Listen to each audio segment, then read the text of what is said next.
If you like the story, you can support the author on Patreon. Link is in the description. Chapter 18, Fern wants to be Ash mother? Not far from the starting point, a man strolled leisurely through the forest. As Ash pondered how to catch a meteoritic bird, loud roars occasionally echoed from the sky.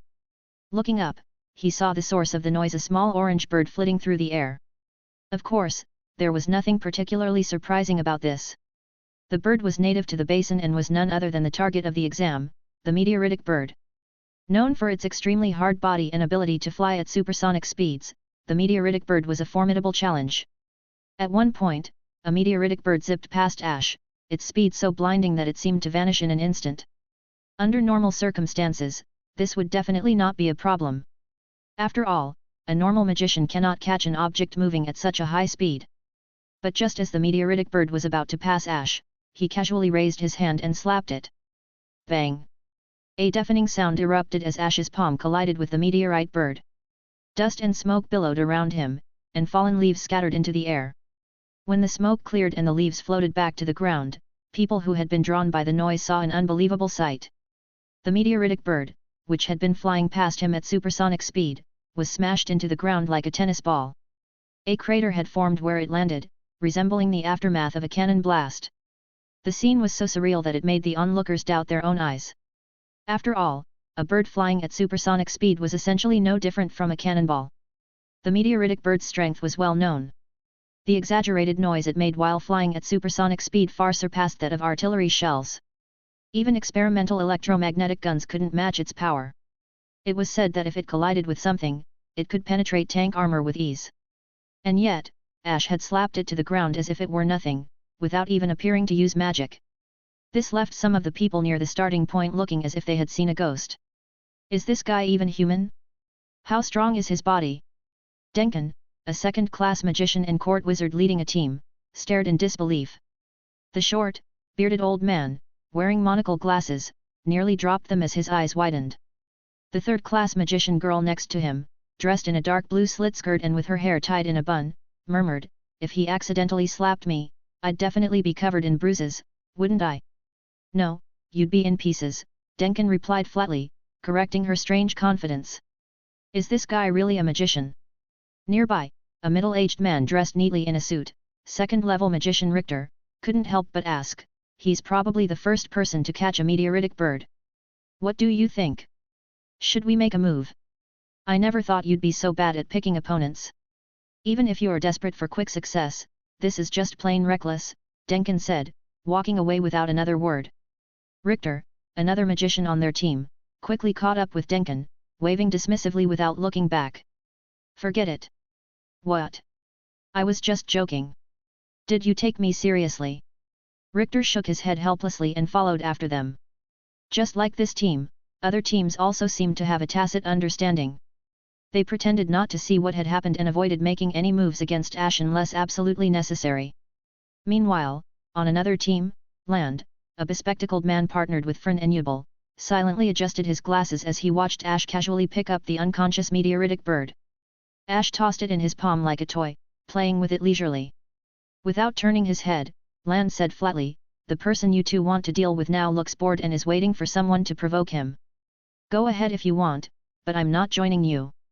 No matter how strong his body is, flesh is still flesh. It can be cut.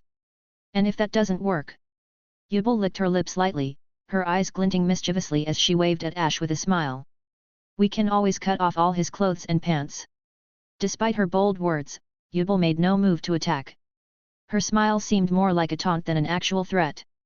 Fern was momentarily stunned, but as she heard the voice beside her, she instinctively turned to Ubel and said sternly, "No, if you ruin someone's clothes, isn't that perverted?"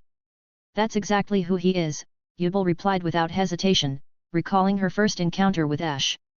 She believed this almost without a doubt.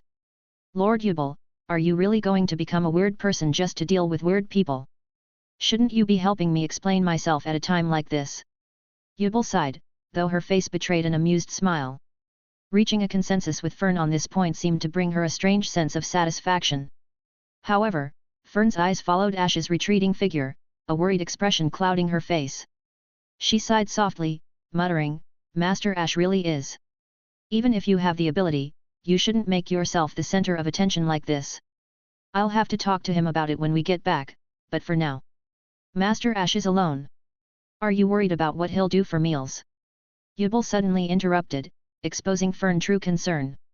Because when Ash-sama eats alone, he becomes so careless, Frieren admitted reluctantly. Honestly, if you keep this up, you're going to end up as his mother, Yubel said, shaking her head with a laugh at Frien's peculiar worry.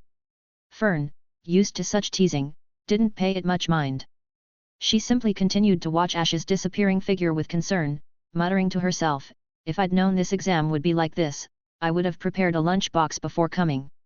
So, you really do want to be his mother? Yubel said, dumbfounded. Of course, Yubel had no intention of challenging Ash at this time. She planned to wait until the exam was nearly over and her passing was assured. By noon, Frieren's team had already caught some fish in the forest and were grilling them while discussing their next strategy. Suddenly, the sound of a large creature moving through the bushes nearby caught their attention. Everyone became alert, instinctively gripping their wands, but... Hey everyone, we meet again, came a familiar voice. Ash emerged from the bushes, holding a grilled fish in one hand and dragging a bear the size of a truck with the other. He was even shaking the grilled fish to greet them with a smile, while casually kicking a cage containing the meteoritic bird with his foot. The complete lack of tension in the scene left everyone speechless. Frieren, in particular, was stunned. Her eyes fixed on the grilled fish in his hand as she exclaimed, "You didn't even burn the fish." "Hey? Is that the question?" "That's not the question." Lawine and Ken blurted out simultaneously, baffled by the strange focus of the conversation.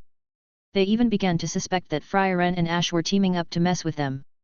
"No, because this guy always ruins the food." Frieren explained seriously, her gaze sharp as she questioned Ash. "I've always thought it was strange. You're faking it, aren't you? You can actually cook. You can even grill meat. What are you talking about?" Ash replied blankly, shaking the grilled fish in his hand. "Yes. The evidence is irrefutable. Do you still want to deny it? I'm telling Frieren and the others when we get back." Frieren declared, her tone triumphant. "Are you an elementary school student? Still tattling?" Ash sighed, exasperated. "Anyway, this wasn't my doing. I got it from another team, well, from someone a bit tougher. This uncle is actually trying to snatch food at a time like this." Ken's face was filled with disbelief, her expression twisted into a strange mix of shock and confusion. "Are you here for an exam or an outing?" Lawine, clearly irritated by Ash's nonchalant behavior, crossed her arms. But Ash, unfazed, casually tossed the massive bear aside and retorted as if it were the most natural thing in the world, "No one said you can't go on an outing during an exam, right? What are you doing here? Did you just come to show off that you caught a bird?" "No, I just think fish alone is a bit bland," Ash replied, shaking the grilled fish in his hand. "It's a little fishy around here, and they didn't bring any seasoning, so, let's have a barbecue." "I knew it. You came here for this," Frieren said, nodding silently as though she had expected it all along. Standing beside the massive bear, she showed no hint of nervousness. Instead, her eyes gleamed with curiosity as she added, "This bear paw looks pretty good. Shall we eat it?" "Frieren? Why are you so easily swayed by him? Didn't you say we'd deal with him after everything's settled?" Ken asked, her face contorted as if she had just swallowed a fly.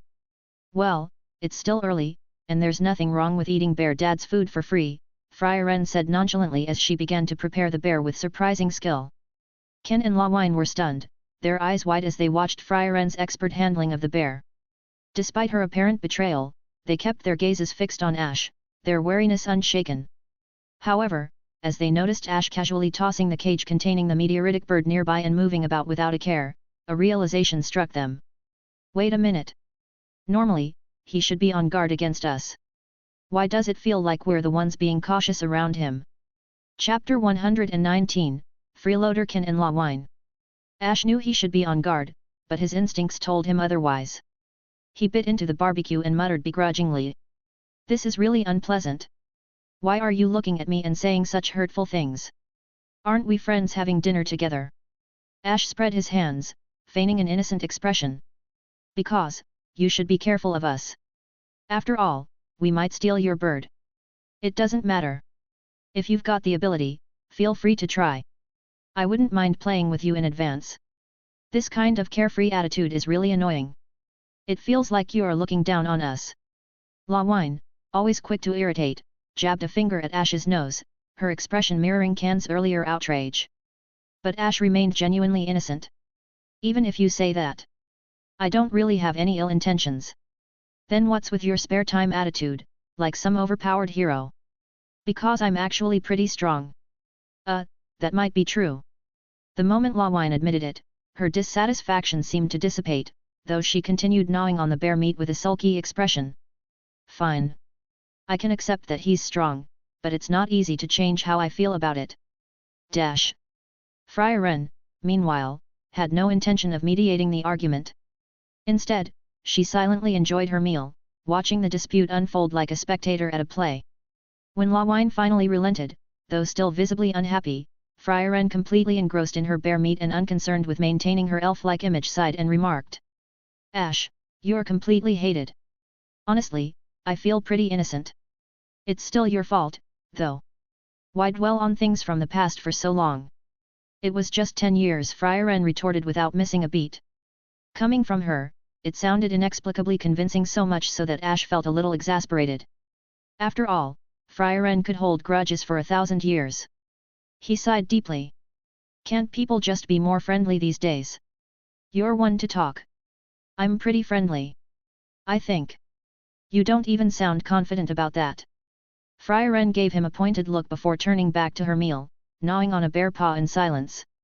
Meanwhile, Kin, her gaze fixed on the cage at Ash's feet, couldn't help but ask hesitantly. Uncle. What? How did you catch that bird? Though embarrassed to ask, Kin set aside their earlier conflict, eager to learn how he managed it. We tried everything, but it was too fast to catch, and its body was so strong we couldn't even freeze it with ice. Well. Ash stroked his chin dramatically, pretending to ponder deeply. Kin leaned in nervously, straining to catch every word. How did you do it? But before she could get an answer, Ash suddenly reached out and grabbed her face, pulling at her cheeks as he spoke expressionlessly. You still use this attitude when asking for help? And you even call me uncle? How many times have I told you not to call me that? It hurts. What are you doing? Call me brother. Brother. Is that good enough? Though reluctant, Kin gave in under the pressure, her cheeks red and sore. Ash finally let go, leaving her rubbing her flushed face with an aggrieved expression. Can you tell me now? What are you thinking? It's basic courtesy not to call someone uncle. And if you want to know someone's secrets, you have to pay a price. For example. What? Anyway, lean your head over here so I can rub it. Looking at the twin-tailed girl with a demeanor that gave off an inexplicable air of harassment, Ash, who genuinely wanted to stroke her head, casually stated his request under her nervous gaze. Ha. Kin stammered, unsure if the request was excessive or not. After all, this was an exam, but having her head touched, it felt undeniably strange. La Wine, on the other hand, couldn't help but glare at him coldly. You're really just a perverted uncle. Really? Since you say so, then. Ash didn't get angry. Instead, he smiled slyly and said, how about this, both of you come over and let me pat your heads. Then I'll tell you the secret. By the way, Ash added, cutting off any protest, this method guarantees 100% success. I completed the goal easily, and I'm still the only one who has. If you want to know how to pass the test, all it takes is a simple head pat. Isn't that a great deal? Normally, I wouldn't even consider offering this to anyone else. Without waiting for La Wine to retort, Ash continued his pitch with a kind smile, his tone brimming with persuasion. What Ash said was undeniably tempting. After exchanging glances, Kin and La Wine hesitated, their teeth gritted as they reached some kind of silent consensus. Finally, La Wine cautiously asked, just to clarify, why do you want to touch our heads? The physical distance between people is directly proportional to their emotional closeness. Physical contact naturally helps build connections. I just want to foster a good relationship with Fern's friends. Besides, Ash explained with a seemingly pure and kind expression, devoid of malice, you're girls, after all. The only appropriate place to touch is your head, right? Otherwise, I'd prefer to pat Kin's belly. Why? Kin exclaimed, immediately covering her flat stomach with her hands, her face full of alarm. Don't misunderstand. I just like to pat my pet's head and belly at the same time, Ash replied matter-of-factly. I'm not a pet. Don't sweat the details. This is not a detail. Young people these days really like to nitpick over small things, Ash remarked calmly, shaking his head as though disappointed. He gave them one final chance. So, what do you think? Do you agree or not? If you miss this opportunity, you might not pass the exam. Are you okay with that? I agree. Lawine gritted her teeth and chose to endure the humiliation temporarily, though Kin was still hesitant. But before anything could proceed, Ash insisted that Kin wash her greasy hands first. The two girls, faces full of humiliation, reluctantly closed their eyes, leaned forward, and allowed Ash to pat their heads. With a hearty smile, Ash obliged, ruffling their hair with practiced ease. From the moment she chose not to intervene during their earlier argument to now, Frieren simply observed the entire situation unfold. Watching the two bow their heads in defeat, she shook her head with amusement but made no move to stop them. The two girls' faces flushed red under Ash's touch, though whether it was from his skillful technique or their shame and anger was unclear. For the sake of passing the test, they temporarily sacrificed their dignity, enduring the pats until they couldn't bear it anymore. At that point, they swatted his hands away and glared at him furiously. Ash, however, seemed thoroughly pleased, grinning as though he had gotten the best of both worlds. Still in a cheerful mood, he nodded and said, "Since you've sincerely paid the price and genuinely want to know, I suppose it's only fair to tell you. The answer is actually very simple." "What?" "Hurry up and say it." The two girls looked forward to it, unable to contain their anticipation and asking questions. "Well, I'd better give you a live demonstration. I'll only demonstrate it once, so you all watch carefully." He stood up, picked up the cage on the ground, and opened it. The three of them stared without blinking, afraid of missing any details, but they saw the meteoritic bird suddenly fly out of the cage with a shock wave. But the next moment the bird was out of the cage. Ash didn't use any special magic, nor did he have any strategy. He just did as he said, and simply slapped it. Boom! With a speed faster than that of the bird, his palm came with a violent sonic boom, just like a spike, and it knocked the bird directly to the ground, creating a big hole. In an instant, Kin and Lawine were knocked to the ground by the chaotic shock wave. Only Frieren let the strong wind blow across her cheeks, but she just had a numb expression on her face, swallowed the meat in her mouth, and muttered, "I knew that this guy wouldn't be so kind. What the hell is this? How can something like this be copied?" Kin and Lawine were immediately furious, realizing that they were probably being taken advantage of for free, so they grabbed their wands and rushed into the smoke, intending to fight him to the death. After all, now it is not a question of whether you can win or not, but you have to fight for your reputation even if you can't make money. But in the smoke and dust, they looked around but still couldn't find anyone. Behind them, Frieren sighed helplessly. "Don't look for him anymore. He's already slipped away. You've been fooled." "What? That bastard uncle!" When the search was fruitless, the girls' frantic shouts resounded through the sky. However, hearing the frantic voice of the girls behind him, Ash threw the meteoritic bird back into the cage and quickly left the scene with the joy of returning home. What he said about wanting to have a good relationship was true, but he also wanted to play with Fern's friends, who were like daughters to him. The impulse and the accompanying pleasure were really something he couldn't resist. Chapter 120, Sense forced to break the rules. After eating, drinking, and playing enough, Ash did not take a nap or anything, but came to the safe zone at the edge of the barrier. By the withered river in the safe zone, Sense, who had arranged the tables and chairs and was drinking black tea elegantly, had just taken a sip of the tea when she noticed the movement coming from the bushes and shook her head slightly unconsciously. Today's candidates are really not good enough. They give up after such a short time. I don't know if anyone can pass this year. She couldn't help but sigh at the lack of talent in recent years. But when she saw clearly the familiar figure emerging from the bushes, she almost spit out her tea. Ash-sama? Why are you?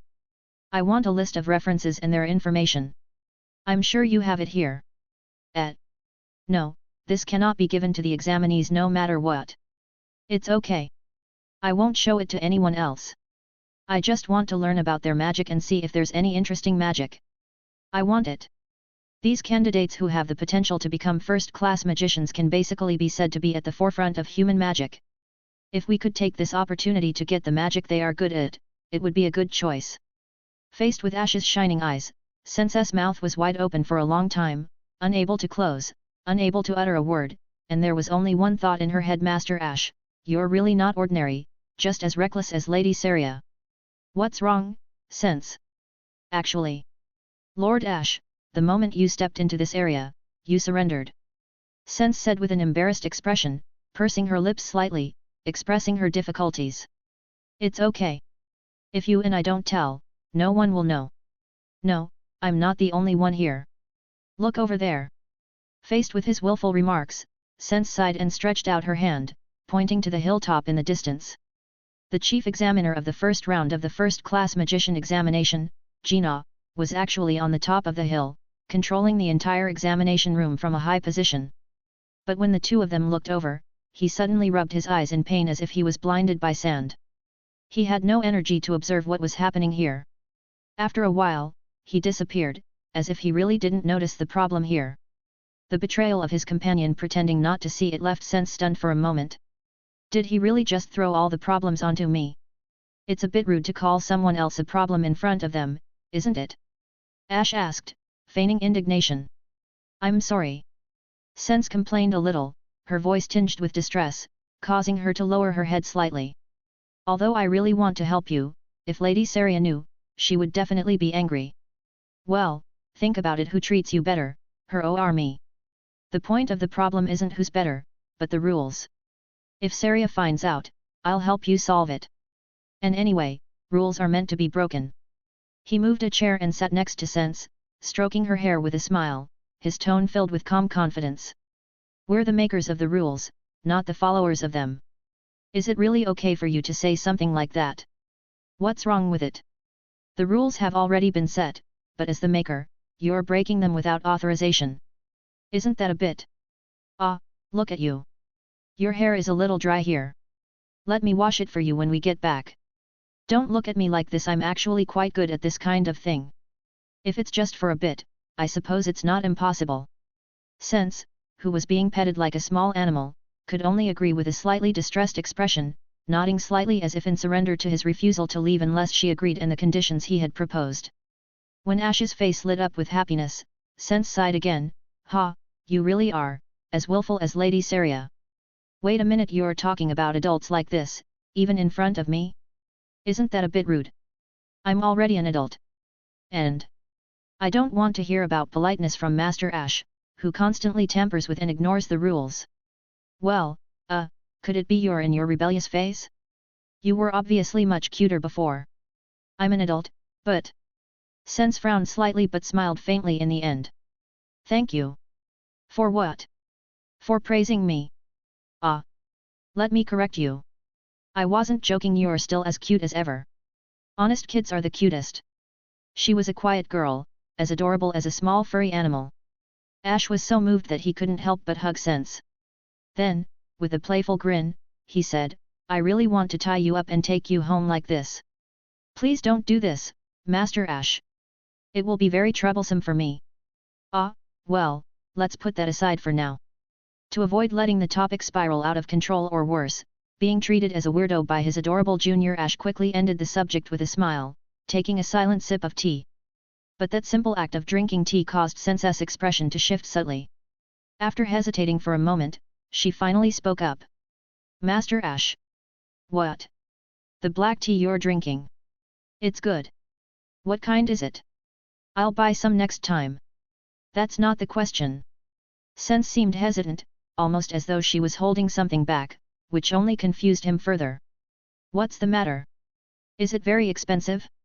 Can't I compensate you? Why are you being so stingy? That's what I drank. Sense pursed her lips, her tone soft but direct as she pointed out the issue. Ah? Really? He froze for a moment, his gaze falling to the teacup in his hand. Well, you're right. There's only one teacup here. Realizing the situation, he quickly set the cup down and pushed it back toward her, lowering his head and covering his mouth in embarrassment. I feel a little sorry. Master Ash, you didn't do this on purpose this time. No. Who do you think I am?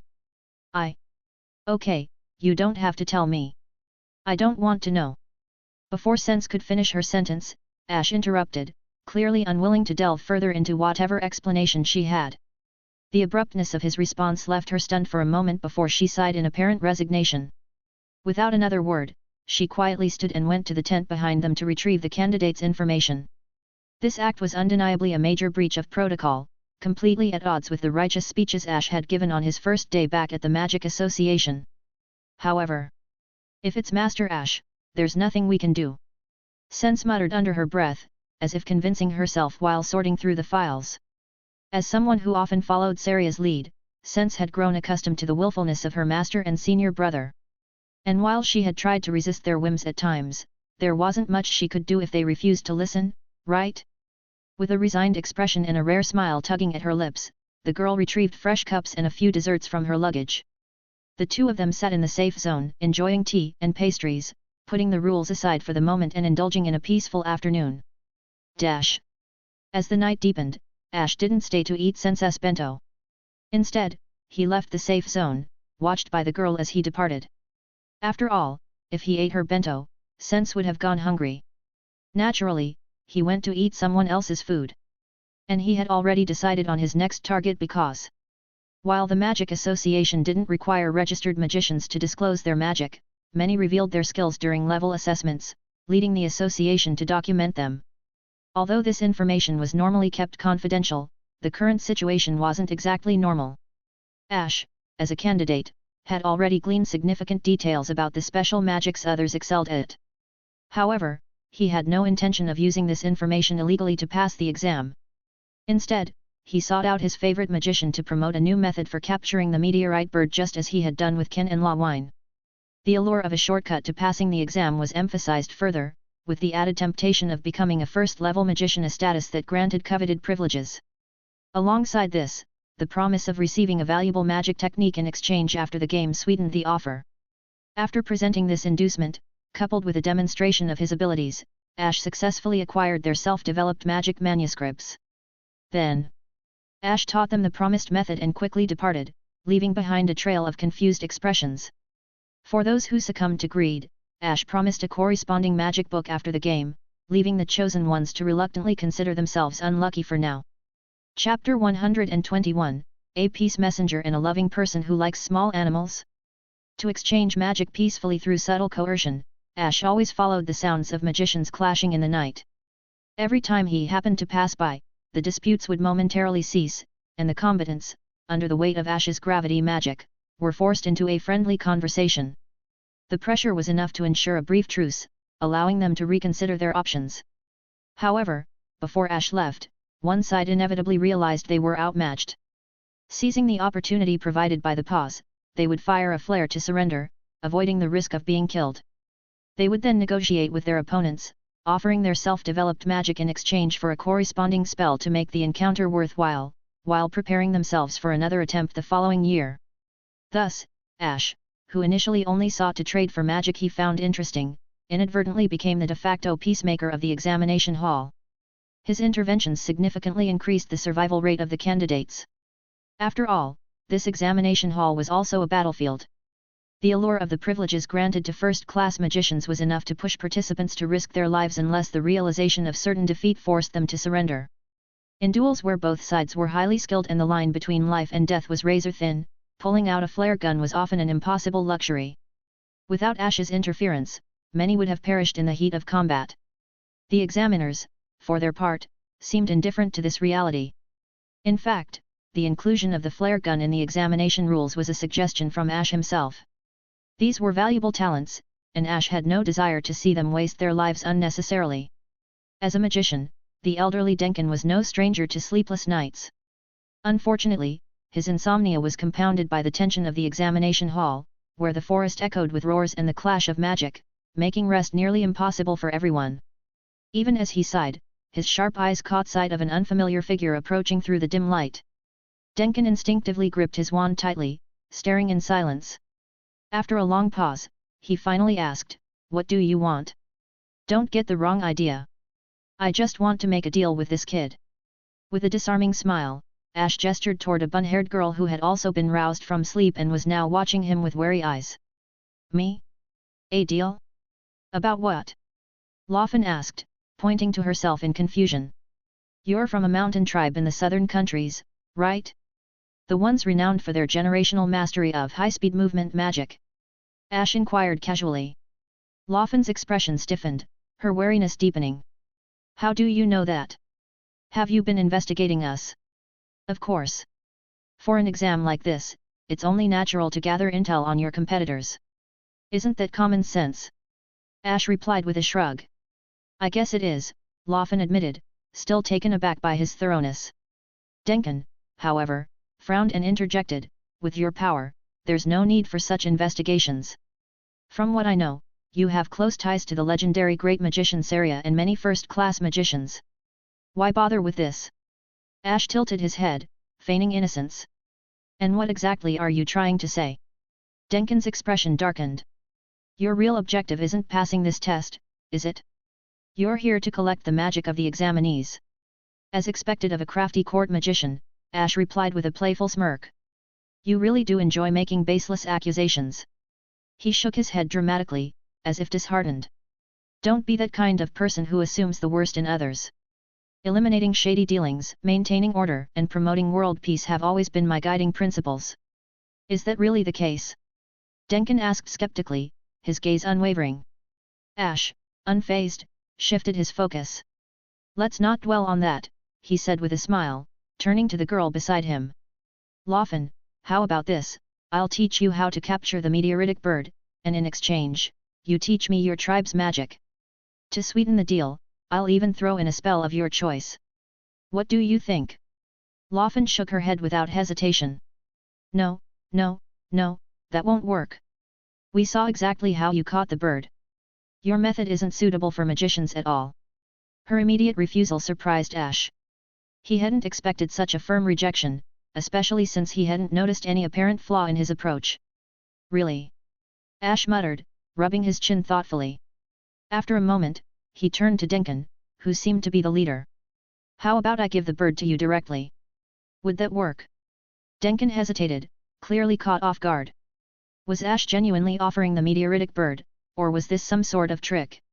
Unsure, he looked to Laufen for her input. Laufen, however, was equally uncertain. She turned to Denkin for guidance. Grandpa, what should I do? Denkin sighed, stroking his beard. It's up to you. That's your magic on the line. Besides, this guy probably has plenty of spells to spare. It shouldn't be a huge loss to trade. Laufen nodded slowly, her resolve strengthening. All right then. I want magic that can hide my aura, something strong enough to complement high-speed movement. Hiding your aura? Ash repeated, considering her request. It's possible, but it requires long-term, dedicated training. Alternatively, I can offer a spell for brief concealment during an attack. Your choice. Laufen hesitated for a moment before reaching into her bag and pulling out her clan's magic book. Handing it over, she said, Deal. Ash grinned, clearly pleased. To the astonishment of both Denkin and Laufen, he kept his word and handed the cage containing the meteoritic bird to them without hesitation. Oh! Grandpa, we got it! Laufen exclaimed, holding the cage aloft with a wide smile. Her joy was infectious until a sudden sound shattered the moment. Boom! The meteoritic bird shot out of the cage like a streak of light, vanishing into the sky before anyone could react. For a moment, the three of them stood frozen, their 6 eyes wide with disbelief. Even Ash seemed genuinely stunned, unable to comprehend what had just happened. Why, how did this happen? Denkin muttered, his expression darkening. Then, as if struck by a realization, he pointed at the birdcage in Ash's hand. Wait a minute, why is the door of your cage still open, yet your bird didn't escape? Ash finally looked down at his own cage and noticed the door was indeed ajar. It was only then that he realized he'd forgotten to close it. The bird inside, however, remained perched calmly in the corner, showing no intention of fleeing. Everyone stared at the scene in confusion. The bird's docile behavior was so unexpected that they hadn't even noticed the door was open. Subconsciously, they had assumed the cage was secure. Faced with their suspicious gazes, Ash scratched his head, equally baffled. This was supposed to be a fair trade, so why did they look at him as if he'd pulled a fast one? After a brief moment of brainstorming, Ash decided to roll with it. Well, actually, I've developed feelings for this bird, he said with a sheepish grin, using the peculiar behavior of the remaining bird to his advantage. If you're willing to teach me magic, Duncan, I can show you how to develop a bond with this bird, Ash offered with a sly grin. Duncan frowned, his skepticism evident. Although it seems unlikely, you didn't mistreat the bird, did you? Otherwise, why didn't it flee from your hands, but escape the moment it was handed to Lawfen? He couldn't help but suspect the bird might have been traumatized by Ash's handling. Don't overthink it, Ash replied casually. You saw it yourself, it was perfectly fine earlier. Besides, I'm a compassionate person who loves small animals. Since, Lawine, can. I've always had a soft spot for them. In truth, while the meteoritic bird had been repeatedly knocked down by Ash during its capture, its resilient body had endured the blows without lasting harm. Likely dazed and wary of further punishment, the bird simply chose to remain in the cage rather than risk escape. The team stared at Ash in silence, their expressions a mix of doubt and resignation. Before they could voice their thoughts, Ash had already concluded the deal, secured the magic book, and swiftly departed. After all, the transaction was complete once the goods were exchanged. To avoid any potential disputes, he left the scene without looking back. The three left behind were left with increasingly peculiar expressions. Grandpa, were we cheated? Lawfen asked, her eyes welling with tears. Duncan sighed heavily. Not exactly. It's just bad luck. That guy's circumstances were too unique, and I overlooked something important. Since the shortcut failed, we'll have to find another way or take someone else's, the older man in the group muttered, closing his eyes in resignation. For now, let's rest. We'll act once we've regained our strength. Elsewhere in the forest, Ash examined the now empty birdcage in his hands, a faint trace of frustration crossing his face. Without the meteoritic bird, future deals would be tricky. For now, he decided to let the matter rest and wandered through the woods, flipping through the high-speed movement magic book he had just acquired. Although mastering it immediately was impossible, it didn't stop him from familiarizing himself with the spell. After all, this particular magic intrigued him greatly. Perched on a treetop, leisurely turning the pages, Ash's focus was suddenly interrupted. He spotted a corpse-luring bird descending from the sky nearby. Intrigued, he decided to investigate. Perhaps I can save someone and repay a favor, he mused. After all, between self-developed magic and a person's life, the latter should always take precedence. It wouldn't count as a forced trade, right? As he approached the scene, a familiar voice broke the forest stillness. Can's panicked cry. Ash sighed, somewhat exasperated, but sprang into action. With a powerful leap, he crushed the ground beneath him and vanished into the distance. On the other side of the forest, a massive bird, towering as tall as a two-story building, had pinned Ken to the ground with its claw. Terrified, the inexperienced girl had dropped her wand. Paralyzed by fear, she forgot to use magic, her wide eyes filling with tears as she cried out desperately, Lawine. Does it always have to be Lawine? The best friend she had hoped for didn't appear. Instead, a voice she vaguely recognized, carried on a gust of wind, reached her ears. It arrived so suddenly and so close that it felt as though the speaker had teleported to her side. Chapter 122, Can's Way of Repaying a Gratitude. Unlike the imagined friend who would heroically come to her rescue, it was the very same uncle who had swindled her at noon who appeared beside the corpse-luring bird. Before she could even process her surprise. Boom! Ugh! As Ash landed firmly, a deafening sonic boom erupted a beat later, causing Ken to instinctively cover her ears, squeeze her eyes shut, and let out a scream. When she finally opened her eyes, the oppressive weight on her body was gone. The massive corpse-luring bird that had pinned her down lay lifeless nearby, its enormous form disintegrating into shimmering magic particles. Yet, she had no idea what had just happened. Everything had occurred so quickly that she hadn't even caught a glimpse of the action. But the figure standing before her, the one who had swept in like a gust of wind and driven away her despair, seemed so vivid and real. Despite herself, she couldn't look away from the person she had been so wary of earlier. Sorry, I'm late.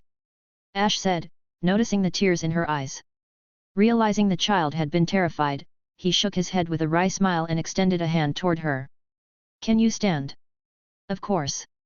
Kin vigorously wiped at her tear-streaked face, hesitated for a moment, then cautiously took his hand. With his help, she stood up. Even as she held his hand, her face was still edged with shock. This seemed to annoy Ash slightly.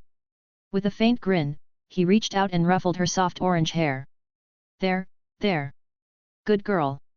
I told you, I'm not a pet, Kin muttered, her tone tinged with mild annoyance at the strange treatment.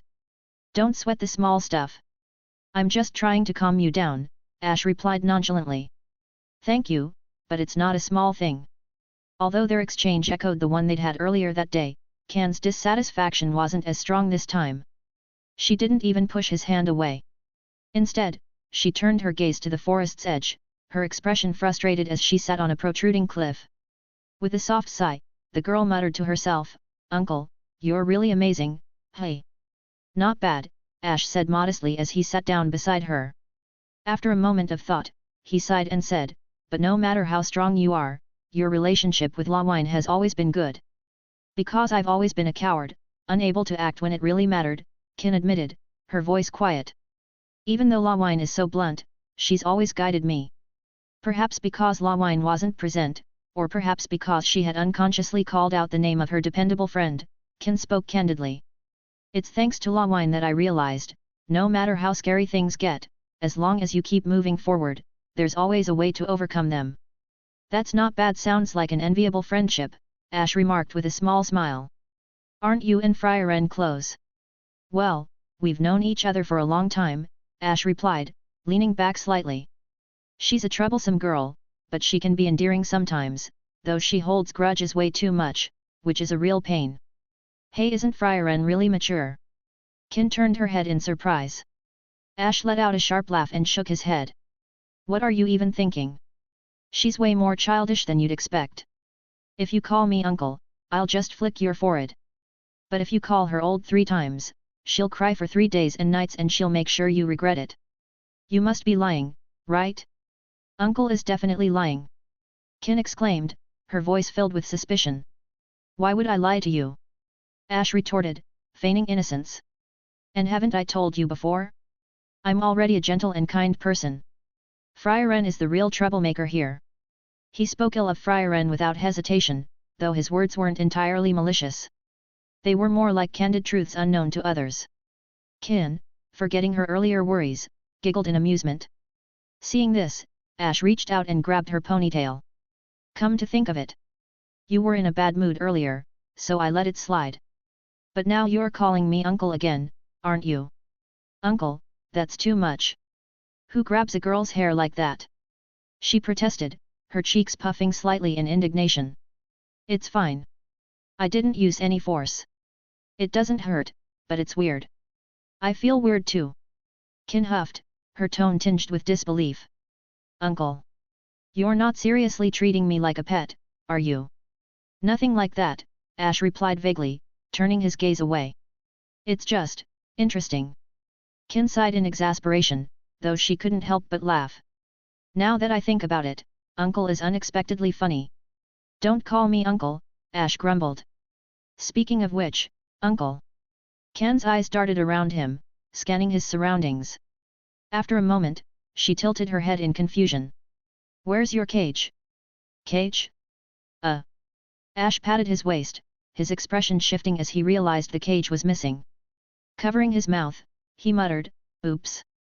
I came too hastily. I must have forgotten it. How could you forget something so important? Go back and look for it quickly. Kin exclaimed, rising to her feet in alarm. But Ash pressed her shoulders, gently pushing her back down. Forget it. It's already dark, and there's nowhere to look now.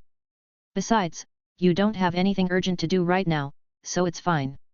Can something like this really just be left like that? I don't care. This is the first-class magician exam. What are you even here for? Although she was exasperated by his nonchalant attitude, Kin couldn't help but feel a warmth in her heart when she met his kind gaze. Turning her face away, she spoke softly, but, no matter what, I have to thank you, Uncle.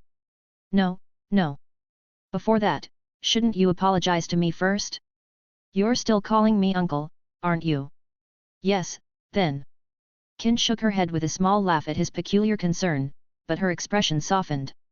She reached out, placing her hand over his on her shoulder. After a brief pause, she leaned back slightly, her movements tentative. Under Ash's curious gaze, she turned her face away, her cheeks flushed, and whispered in a voice barely audible, "If it's just a light touch, it's not completely unacceptable." "What do you mean?" "You know, you've been talking about wanting to touch my belly, haven't you?" Qin stammered, her voice flustered. "So, if it's just a little, then, maybe." "Hey? Is this really happening?" Though the idea had crossed his mind earlier as a playful thought after all, rubbing a pet's belly wasn't anything unusual. Ash never imagined Qin would actually agree to it. Especially considering how opposed she'd been to being treated like a pet just moments ago. Now she was not only willing to expose her belly but also agreeing to let him touch it. "After all," Qin muttered, her voice quivering. "Didn't Uncle save my life? I'd better repay that favor quickly. Otherwise, who knows? You might make some even stranger requests." The wind tousled Ash's hair as he stared at her, while Qin, her eyes squeezed shut and her heart pounding like a drum, braced herself nervously for the impending contact. Chapter 123, Disturbance. Qin's cheeks had quietly turned crimson, radiating a shyness filled with pure, irresistible charm. In the soft glow of the moonlight, the blush on her face appeared even more captivating, exuding an unexpected beauty that caught Ash off guard. It was this unanticipated cuteness that caused Ash, who had been on the verge of refusing, to extend his hand. One hand gently rested on her flat, warm belly, his fingertips brushing against her delicate, smooth skin. Meanwhile, his other hand instinctively moved to stroke her head, his fingers running softly through her silky orange hair. Though he felt a surge of curiosity and a strange sense of joy, as if he were stepping into a new and unfamiliar world, he couldn't ignore the slight tremor in her body. Qin's breathing became shallow and rapid as his hand lingered on her belly. She fought hard to control the turmoil within her, attempting to maintain an outward calm. Yet, behind her tightly shut eyes lay a deep sense of shame she couldn't suppress. She could feel the warmth of Ash's palm against her skin, a heat that seemed to seep through and reach her very heart, making it pound even faster. To be honest, though it had been her own suggestion, she had expected it to be more of a polite gesture, something they would both laugh off after some playful banter. She hadn't anticipated that Ash would actually go through with it. He didn't hesitate, didn't try to refuse or brush it off, which left her feeling helpless and flustered. Dash. The air grew increasingly tense as the seconds stretched on. Qin, overwhelmed by embarrassment, was already searching for a way to escape the situation when Ash finally realized he might have gone a bit too far without meaning to. Though she had been the one to invite him, he couldn't shake the feeling that perhaps he should have shown more restraint. Was he really not at fault here? He wasn't entirely sure himself. As Ash pondered how to gracefully end the awkward moment, a sudden voice shattered the delicate silence. "I must say, isn't it a bit odd to be doing this in the middle of the night? Isn't it time for bed?" Both of them froze, their heads snapping toward the source of the voice. There stood Frieren, who had somehow appeared behind them. She was squatting a short distance away, her hands resting on her knees as she observed them with an unreadable expression. Her gaze was reminiscent of the look she'd given Sen as he sank into the swamp that day. However, unlike the cold indifference she'd shown then, there was now a faint, almost malicious smile tugging at the corners of her lips. Qin's face turned scarlet, the blush spreading all the way to her ears. She shot upright, clutching the hem of her clothes tightly in both hands as though trying to shield herself from the mortifying situation. Ash, on the other hand, quickly withdrew his hand, stood up, and plastered on a slightly awkward smile in an attempt to diffuse the tension. "Ah! Hey, Frieren! The weather is nice tonight, isn't it? Tomorrow's bound to be a good day," he said, breaking the silence with a forced cheerfulness. Qin, still hiding behind him, gently tugged at his sleeve and whispered, "Uncle, it's raining outside the barrier right now. Reality isn't important at this moment. What matters is changing the subject." Ash shot her a disappointed look and muttered a warning before turning his attention back to Frieren. Frieren, still sitting with her knees hugged to her chest, looked at him with a mixture of amusement and exasperation. Before Ash could think of something else to say, she spoke first, her tone laced with a mild headache. "Don't make assumptions.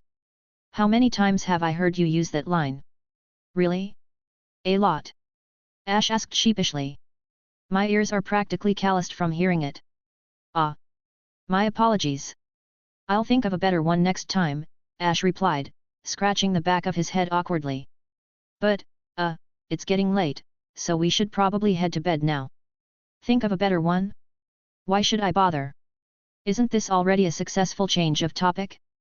As long as I get criticized, it's a win. Ash said calmly, brushing off the situation as he prepared to bypass Frieren, who was clearly enjoying the show, and head toward the forest. Kin, still flustered, kept her head lowered, using Ash as a shield to avoid Frieren's piercing gaze. But, I say, isn't this the part where you asked me when I started watching? Frieren's voice rang out behind them, stopping Ash in his tracks. Hey? When did you? He asked hesitantly, turning slightly to glance at her. From the beginning, Frieren replied nonchalantly. From the? You mean you saw everything? Every single moment? Then why didn't you say something earlier? Ash finally turned around, glaring at her in exasperation. Frieren tilted her head slightly, her lips curling into a sly smile, as if silently asking, is this really how you want to talk to me right now? Realizing his outburst wouldn't get him anywhere, Ash's shoulders slumped as he sighed in defeat. Fine. What do you want? Just say it. The exam's over, and I'm hungry. You're treating me to a big meal plus 3 servings of mercury pudding, she declared smugly. Fine. Just let it go already. Good. Frieren clapped her hands in satisfaction before turning her gaze to Kin. Her expression grew more serious as she said, just so you know, showing your belly is typically a sign of submission or an invitation for interaction with your master. If you keep doing this, Ash might start treating you as an amusing pet. No, no, no. Ash interjected hastily. Kin is a friend, not a pet. I wouldn't do something like that. Frieren raised an eyebrow. Oh?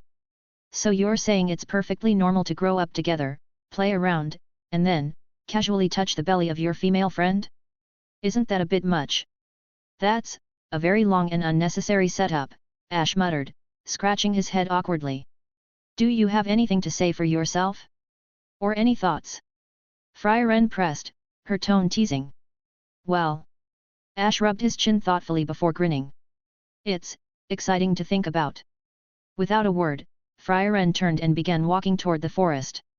I'll let Fern know when we get back. Wait. Don't just go tattling like that. I was joking. Ash hurried after her, grabbing her shoulders in a panic. I'm not that weird, I swear. After some desperate persuasion and bribing her with 3 extra desserts and drinks, Frieren finally agreed to keep quiet. Watching this unfold, Kin couldn't help but burst into laughter. Uncle, you're unexpectedly funny. Funny? Where? In a strange way, hey. Kin replied with a teasing smile, brushing a strand of hair behind her ear. She quickly passed through the forest, heading back to camp. Frieren, however, paused with a peculiar expression on her face. What now? Ash asked warily, noticing her hesitation. She doesn't hate you, you know, Frieren said, her tone thoughtful. She's just too embarrassed to admit it, so she forces a smile. Kin's words are strange enough on their own, but... Ash rubbed his temples, feeling the beginnings of a headache. How did you even come to that conclusion? No one would willingly let an uncle touch their belly. That girl must have bottled up a lot of grievances. You should apologize to her properly later, Frieren replied matter-of-factly. Yet, even as she spoke, a hint of doubt crossed her face. But, now that I think about it, she didn't seem all that uncomfortable. She wasn't exactly eager, but she wasn't completely against it either. It doesn't quite add up. Ash groaned, his headache worsening as he muttered, You're not making this any easier, you know. Chapter 124, Unfortunate Yubel. Let me ask you, what exactly is your definition of common sense? It's just common sense. What else could it possibly be? Frieren replied, looking at Ash with a mix of disbelief and mild disgust at his slowness. As they talked, she walked alongside him back to the camp, her demeanor calm and unbothered. It was clear that spending so much time together had dulled their sense of formality. Frieren, like Ash, seemed unaffected by the pressure of the ongoing exam, treating him more as a familiar teammate than anything else. Ash, however, refrained from commenting on her uncanny ability to manipulate human behavior. Even if he understood it, it wasn't something he wanted to dwell on, it was just too awkward. If he truly were the uncle Frieren claimed, then perhaps her assessment of the situation would have been accurate. But outwardly, he appeared to be a teenager, and humans tend to believe what they see rather than the reality beneath. It was the same kind of human tendency that made him indulge in less noble habits. Although he was no longer human, he had been one once. Some instincts were hard to shake. When Kin returned to her resting spot, her thoughts were consumed by the peculiar dynamics between Ash and her best friend, Fern. These swirling emotions left her restless, unable to sleep. Her mind kept replaying the earlier events. Ash looked barely 2 years older than her, and yet, the relationship between them felt anything but normal. She shouldn't have made that kind of suggestion. She shouldn't have let things go that far. But she had. I did it. I even proposed it myself. What was I thinking? Kin muttered to herself, clutching her head in frustration. How am I ever going to face Fern again if this continues? Lost in her chaotic thoughts, Kin impulsively head-butted her best friend, La Wine, who had been sleeping peacefully beside her. Kin! What are you doing? La Wine yelped, jolted awake by the unexpected attack. She sat up, glaring at her with a mix of shock and anger. When Ash and Frieren returned to the camp, they found the two girls wrestling on the ground. Frieren, as usual, didn't say a word. She merely glanced at the scene with a faintly amused but weary expression before lying down with her back turned, promptly falling asleep. Ash, on the other hand, shook his head with a quiet chuckle. Ignoring the chaos, he flipped through a book under the moonlight, his expression calm. The two girls had been fighting like this since childhood, yet their bond only seemed to grow stronger with each skirmish. And so, the slightly noisy night passed in a mixture of bickering and quiet moments. Early the next morning, Ash retrieved his toiletries from his personal space, helped the girls pack up, and prepared breakfast grilled fish freshly caught from the river. As they ate, the group began discussing their strategy to capture the meteoritic bird. But La Wine, who had been unusually quiet all morning, finally reached her limit. Pointing at Ash, she burst out. I've been feeling strange since I woke up. Why is he here? And why is everyone acting like it's perfectly normal for someone from another team to just blend in with us? Why isn't anyone reacting to this? Well. La Wine, calm down, Kin said, raising her hands in a placating gesture.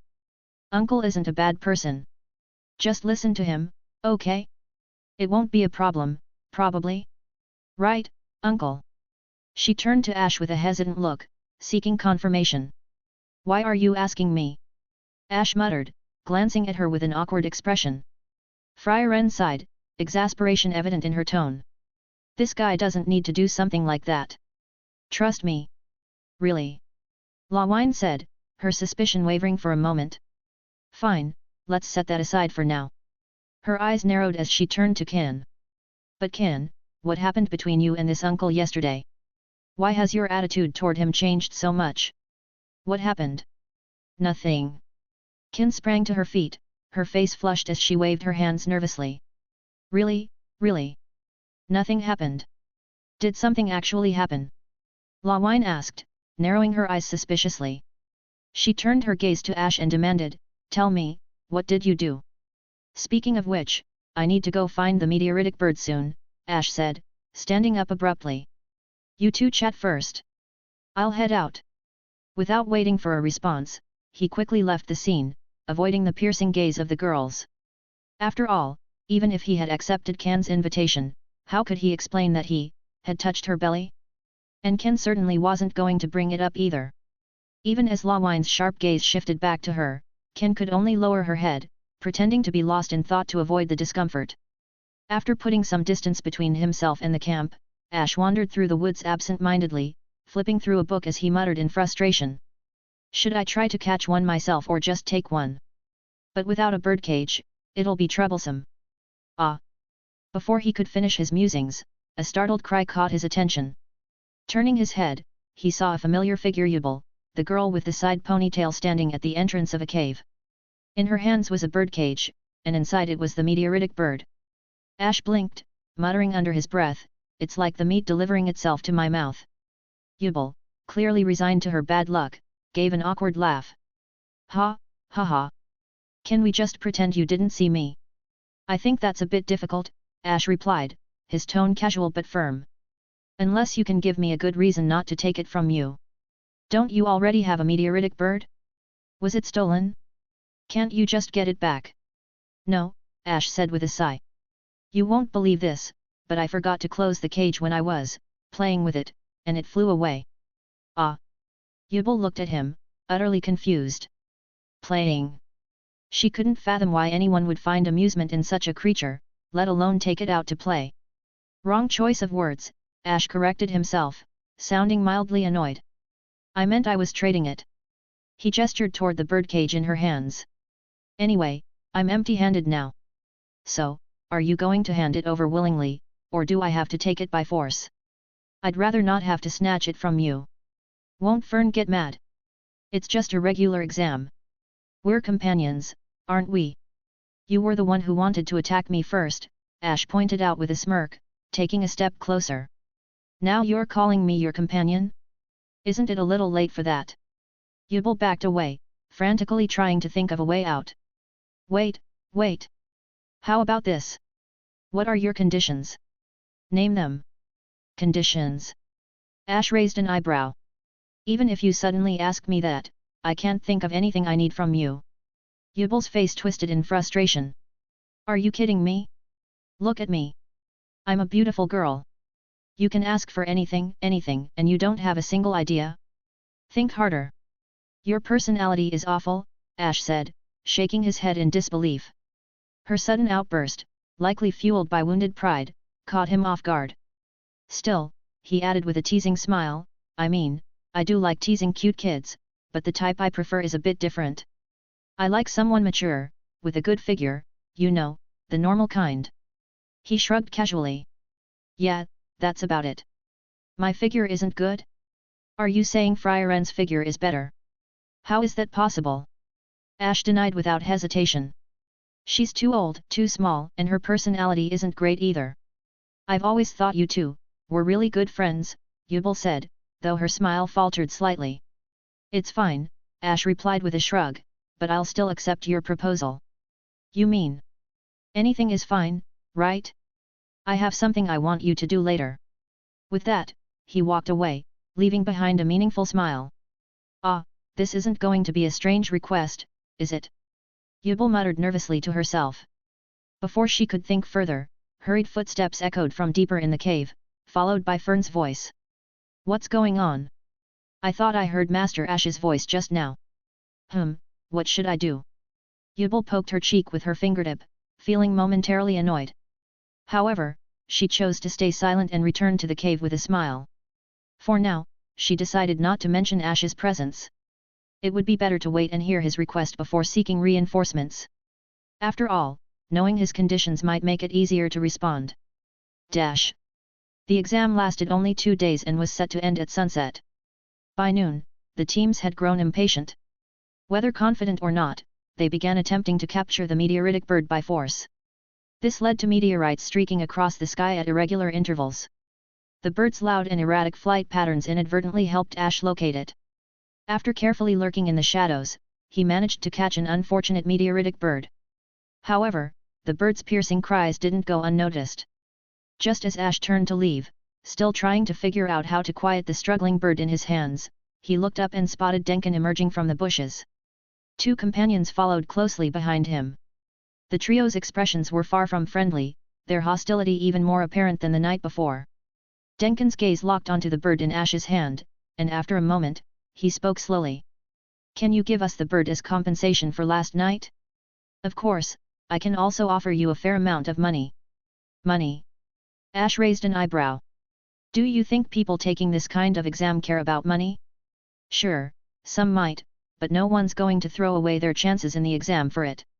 The allure of becoming a first-class magician was far greater than any monetary reward.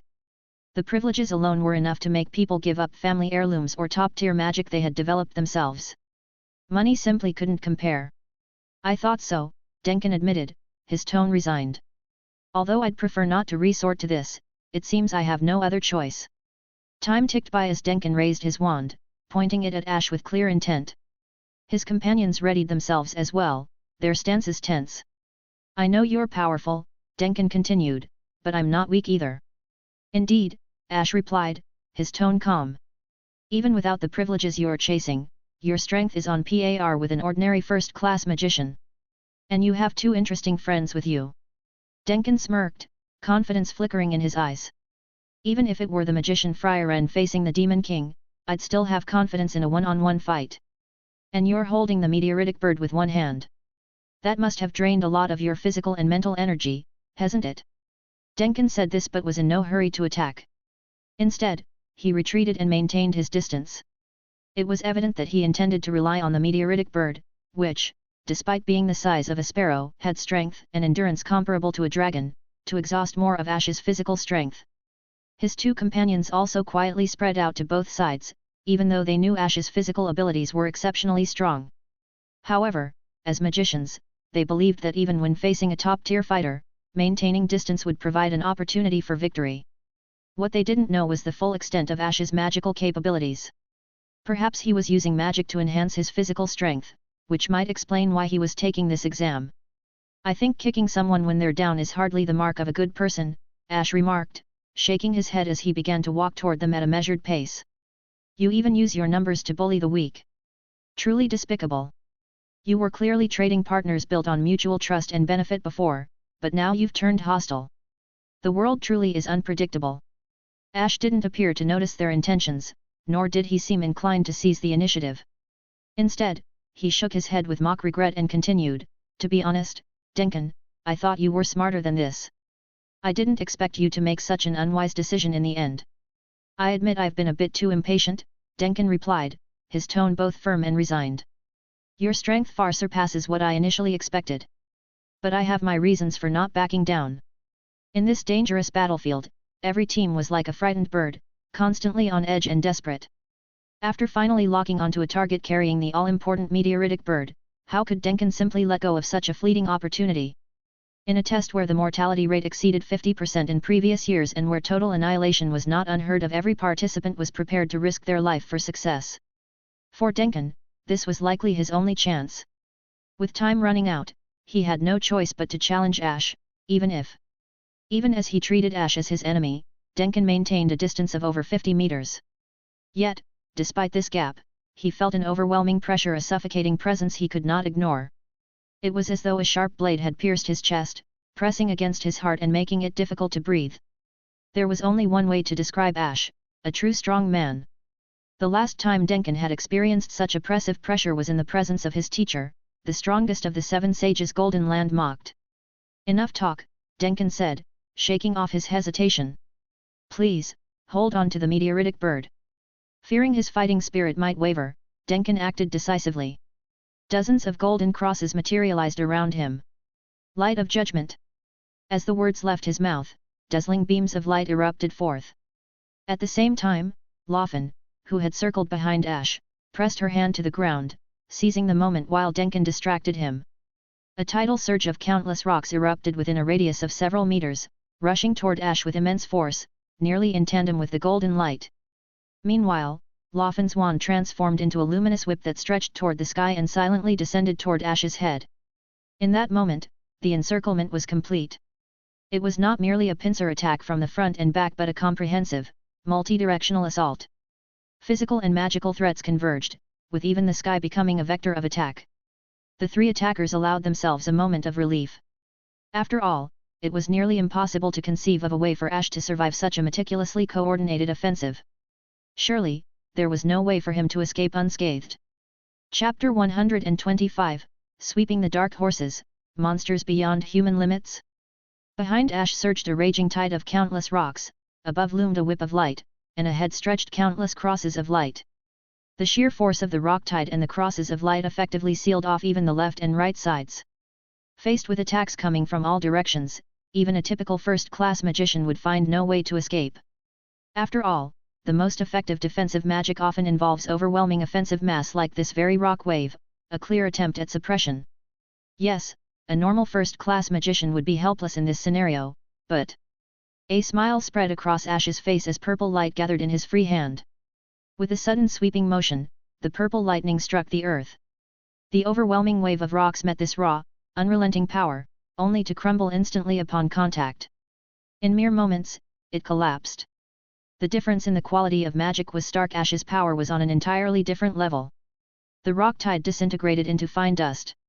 Simultaneously, as Ash unleashed the gravitational thunder to crush the rocks, a light blue diamond-shaped shield materialized around him, encasing him entirely.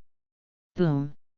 The thunder obliterated the rocks, the light struck the shield, and the combined assault unleashed a deafening roar that echoed throughout the vast city barrier. Debris, dirt, and dust erupted into the air, forcing everyone nearby to shield their faces with their arms. But for Richter, who had manipulated the land and launched this overwhelming mass attack, it was a devastating loss. Overpowered by Ash's sheer force, he was forced to retreat, levitating into the air and fleeing a considerable distance to avoid being crushed along with his own creation. Though Duncan couldn't clearly see the situation through the thick haze, a sinking feeling in his gut told him the situation was far worse than he had imagined.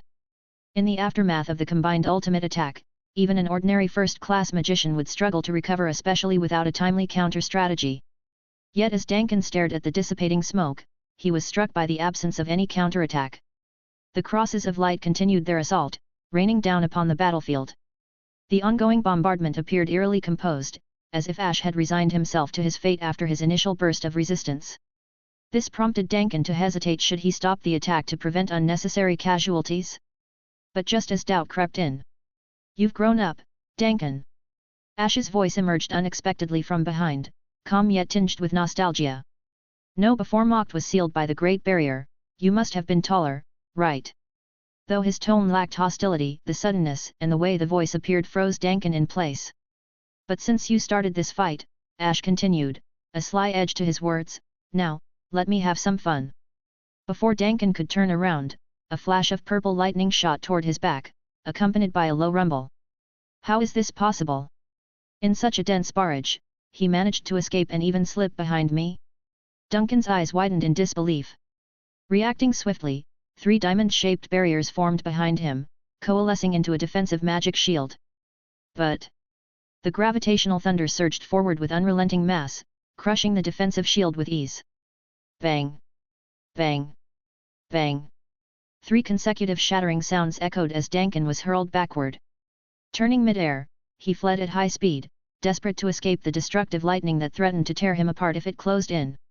Orphan, observing the situation, realized her attack had missed, and Duncan was now teetering on the brink of annihilation. Yet, rather than retreat in the face of Ash's overwhelming power, Orphan took action. With a whip of light transformed from her staff, she extended it horizontally, sweeping it across the battlefield in one decisive motion. The trees along the path were felled one by one as Orphan's light whip cut through the air. As it neared Ash, it suddenly flicked backward in Orphan's hand, accelerating to a speed that broke the sound barrier, resulting in a sharp explosion. This move was designed for fixed targets. If Ash remained still, once the whip's end struck and the counterswing succeeded, it would be nearly impossible to defend against. Even if Ash managed to hastily conjure a shield, the whip's considerable mass would easily overwhelm it. In essence, this attack was almost guaranteed to succeed.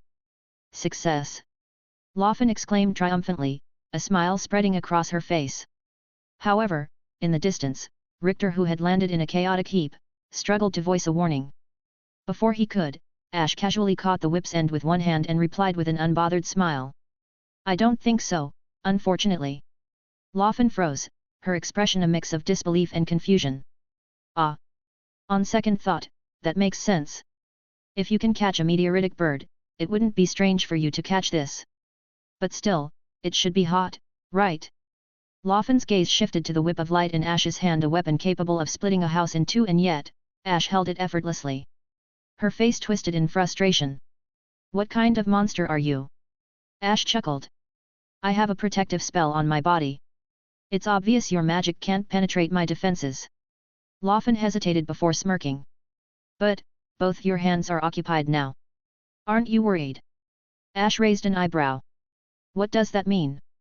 "It means you lose." Orphan's confident smile returned. In the distance, Richter, who had retreated earlier, pressed his hands against the ground, pouring all his strength into his magic. The earth began to tremble violently as if an invisible hand had overturned the entire forest. Within moments, Ash found himself standing in the depths of an artificial canyon. Towering semicircular rock walls, hundreds of meters high, rose majestically on either side of him. With a thunderous rumble, they began closing in rapidly, squeezing the sky into a thin line above. Boom! Boom! Boom! The deafening crashes echoed like a massive demolition project. Sunlight was swiftly consumed by the encroaching rock walls, and the dust cloud they kicked up blanketed the entire barrier. If Ash couldn't escape in time, he would be crushed along with everything else in this tightening canyon. Adding to the chaos, 2 tornadoes erupted from either side of the canyon, their violent winds cutting off all possible escape routes. Wind flame magic. Midway through, Duncan altered the properties of the tornadoes. In an instant, the wild winds transformed into blazing infernos, becoming twin firestorms that pierced the heavens. The ferocity of the flames was overwhelming, enough to make even the most composed hearts race with fear. It was a desperate situation, the ultimate coordinated attack between Duncan and Richter. Ash surveyed the spectacle with mild amusement. Quite the setup. Let me guess, the plan is to drive the fire tornadoes at me from both sides, then compress them with the rock walls to create a fiery cage? I'll admit, it's a grand display. But Lawfen? His eyes shifted toward Lawfen, who stood not far away, still bound by the whip she'd let Ash catch. But before Ash could finish his sentence, he realized Lawfen had already let go of the wand. In the blink of an eye, Lawfen vanished from her original position, as if teleporting. It was clear that Lawfen was using high-speed movement magic. Ash could see the traces of magic she left behind, all pointing toward a narrow gap in the rock wall on the left, barely wide enough for one person to squeeze through. But as he watched, the gap was rapidly closing. It was obvious that this escape route had been prepared exclusively for Lawfen. This time, you'll never break through, no matter what. Duncan's wand radiated a dazzling light as he poured even more magical power into the fire tornadoes, which now completely sealed off all space outside the rock walls. His voice boomed as he issued a final warning. If you surrender now, fire a flare yourself. We'll stop. Otherwise, we won't be responsible for what happens. Both Duncan and Richter had poured nearly all of their magical power into this coordinated attack. Their hopes, their bets, everything was riding on this one desperate move. Deep down, they even hoped Ash would surrender quickly to avoid further escalation. They were also worried that the iron meteoritic bird might be accidentally killed in the chaos, but... To be honest, I don't really like standing here and just taking a beating like this, Ash muttered, brushing off their warning as if it were inconsequential. Instead of surrendering, he bent his knees slightly, gathering power. The next moment, his feet crushed the ground beneath him. Boom! The ground exploded with a deafening roar as Ash, wrapped in crackling lightning, launched himself directly at the fire tornado. The rapidly spinning tornado, despite its overwhelming intensity, failed to stop him. When Ash's lightning-clad figure made contact with the tornado's outer wall, the high-speed rotating flames were effortlessly torn apart as if they were nothing more than fragile paper. He punched through the fiery blockade with ease, leaving behind the defeated remnants of the fire dragon, now dimming to a rich purple glow. The very next moment, Ash soared skyward like an inverted meteor. But then, defying all logic, his trajectory arced sharply back down toward the ground directly at Duncan. Dash! Oh no! Not again me!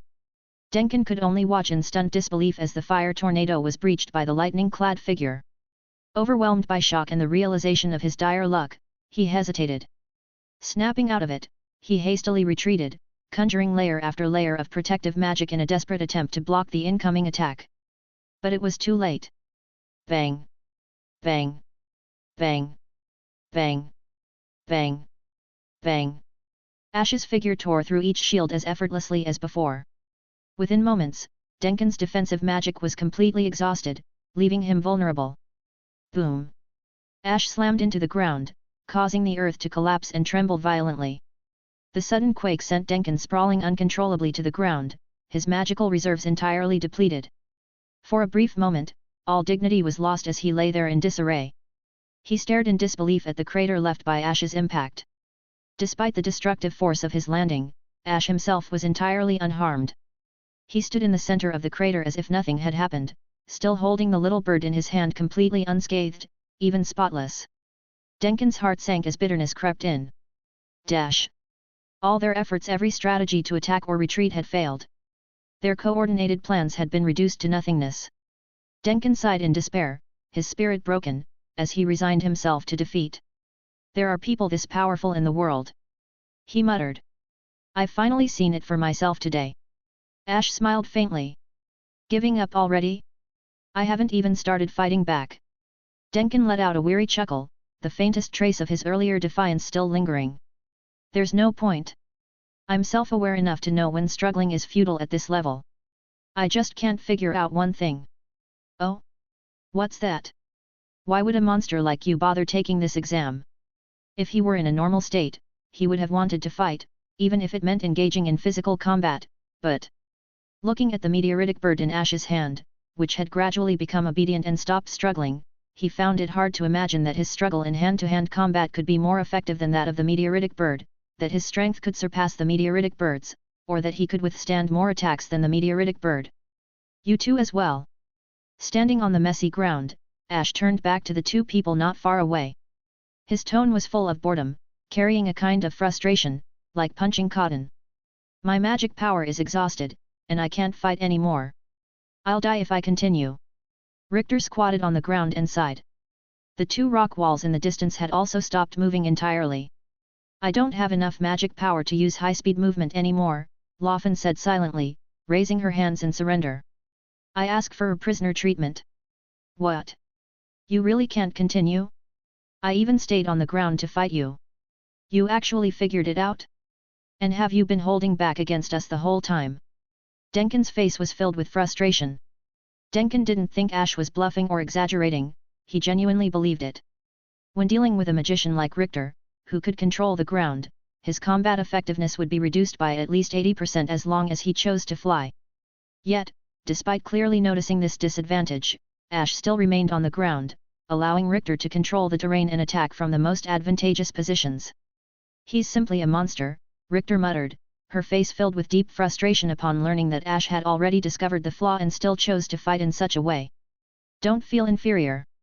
As far as I know, not even a first-class magician has such a ridiculous ability, Denkin said, shaking his head to comfort Richter. However, his gaze remained fixed on Ash as he asked, puzzled, but speaking of which, you said you know me.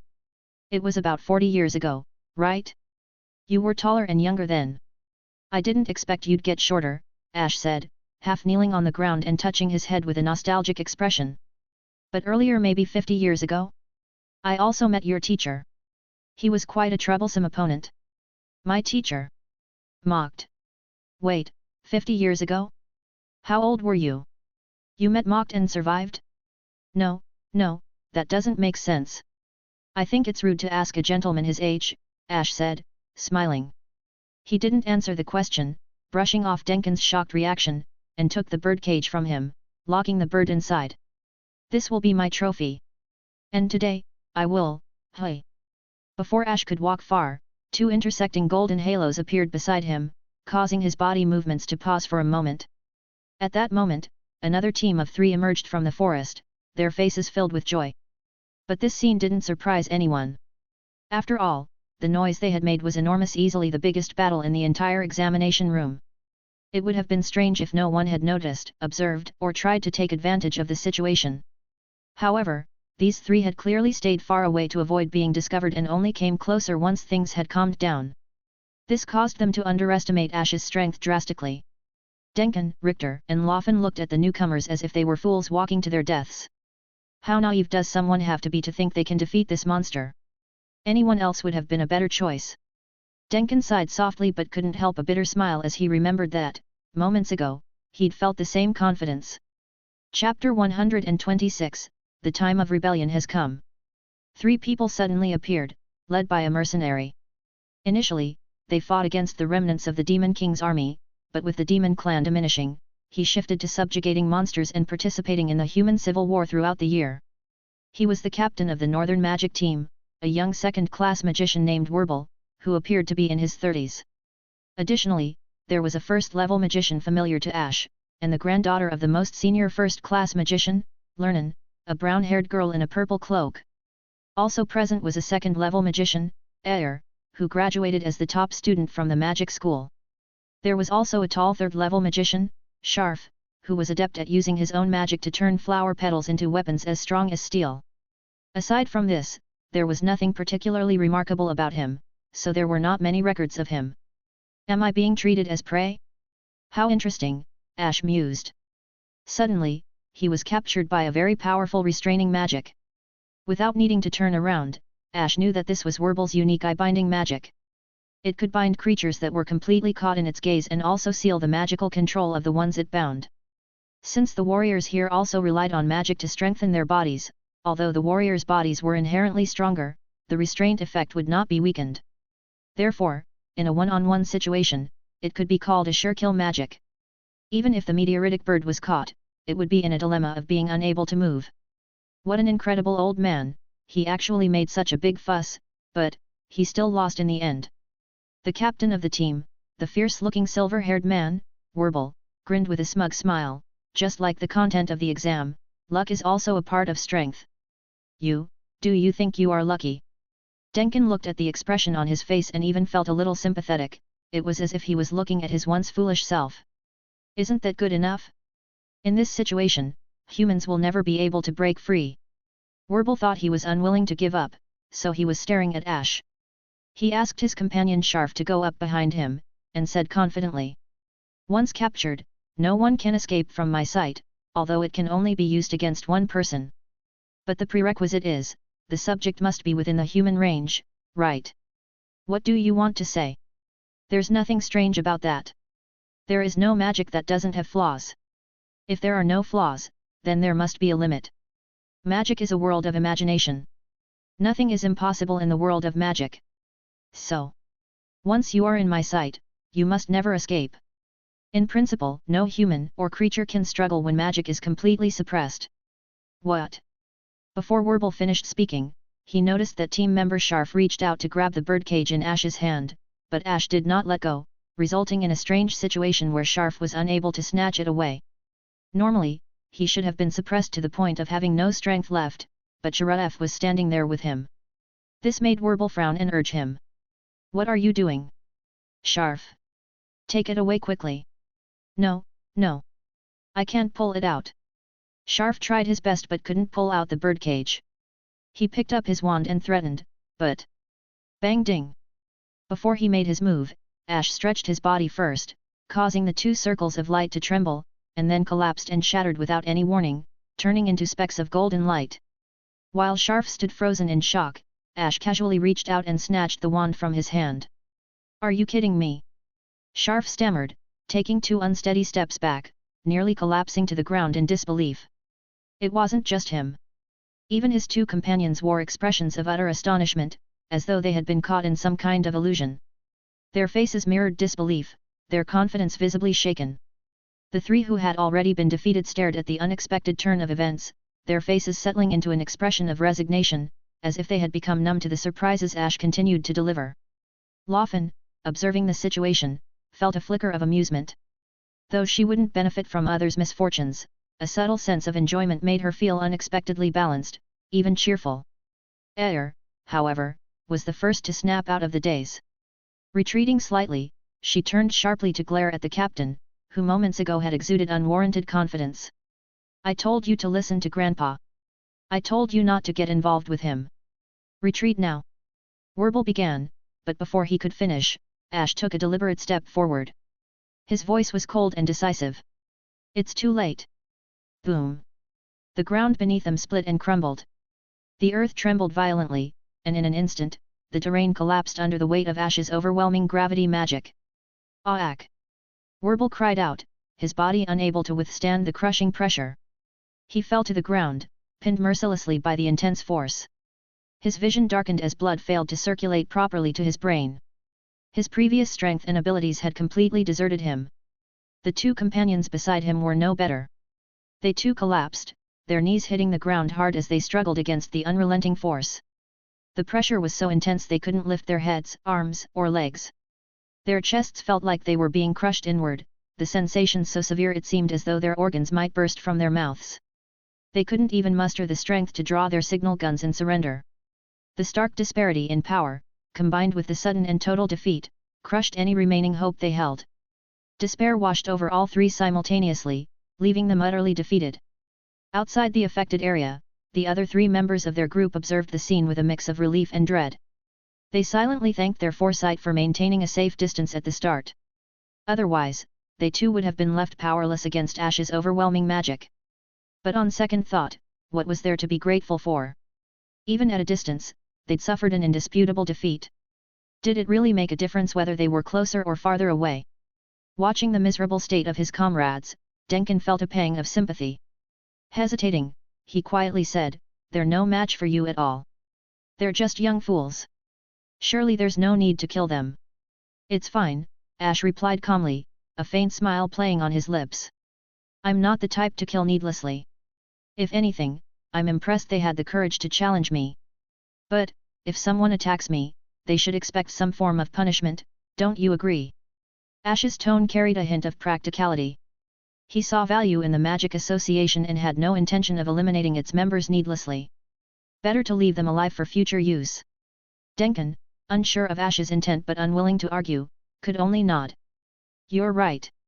At that moment, Ash released the crushing gravity. The three defeated magicians gasped for breath, finally able to move again. Staggering, they managed to push themselves upright, though they still looked unsteady and shaken. Ash's gaze landed on Aer, the head girl of the Magic Academy, and the granddaughter of his old subordinate. His voice carried a hint of challenge as he addressed her directly. "Trying your best to figure out how to take this cage away from me, aren't you, little Aer? Why? Can't we just surrender?" Aer's face, which had momentarily shown a hint of relief, was now clouded with despair once more. "Don't misunderstand me," Ash said casually. "I don't enjoy bullying children. In fact, I held you in my arms when you were a child. How could I possibly kill you? I'm simply giving you a chance." Aer, thoroughly confused by his seemingly magnanimous words, stood frozen. Werble, however, clenched his teeth in anger and barked, "Nonsense! You're just playing with us. If you want to deal with us, then do it. Stop pretending you're doing us a favor." "Well, think what you will," Ash replied, his tone tinged with indifference. "I'm too lazy to explain myself. Besides, you were the ones who chose to fight me, not the other way around. If you want to blame anyone, blame your own bad luck because you attacked me first." Though his actions could easily be mistaken for bullying, Ash's true intent wasn't to torment them unnecessarily. He sought to crush their confidence decisively, ensuring there would be no further challenges. While it might still seem like bullying, his end goal was clear: to secure his victory so thoroughly that there would be no question of his strength. These magicians, while young, were among the most promising in their group. Defeating them all served another purpose for Ash. If Saria, who oversaw promotions, still refused to acknowledge him as a first-class magician, he could expose her bias and retaliate by publicly accusing her of malicious targeting. It would force her to reckon with the consequences of treating him unfairly. On the other hand, if he did become a first-class magician, it would grant him a unique privilege: the ability to demand any spell of his choosing from Saria through magical transference. His plan was carefully calculated, though the unlucky group targeting him remained oblivious to his motives. Under Ash's unrelenting pressure, the three young magicians were forced to muster every ounce of their remaining energy. The forest resounded with explosions and screams as the battle stretched on, the tension escalating with each passing moment. Dash! When the dust finally settled, only three figures remained sprawled on the devastated ground. Ash, satisfied with the outcome, turned and left without a backward glance. The trio, tears brimming in their eyes, lay motionless for a long time before managing to support each other to their feet.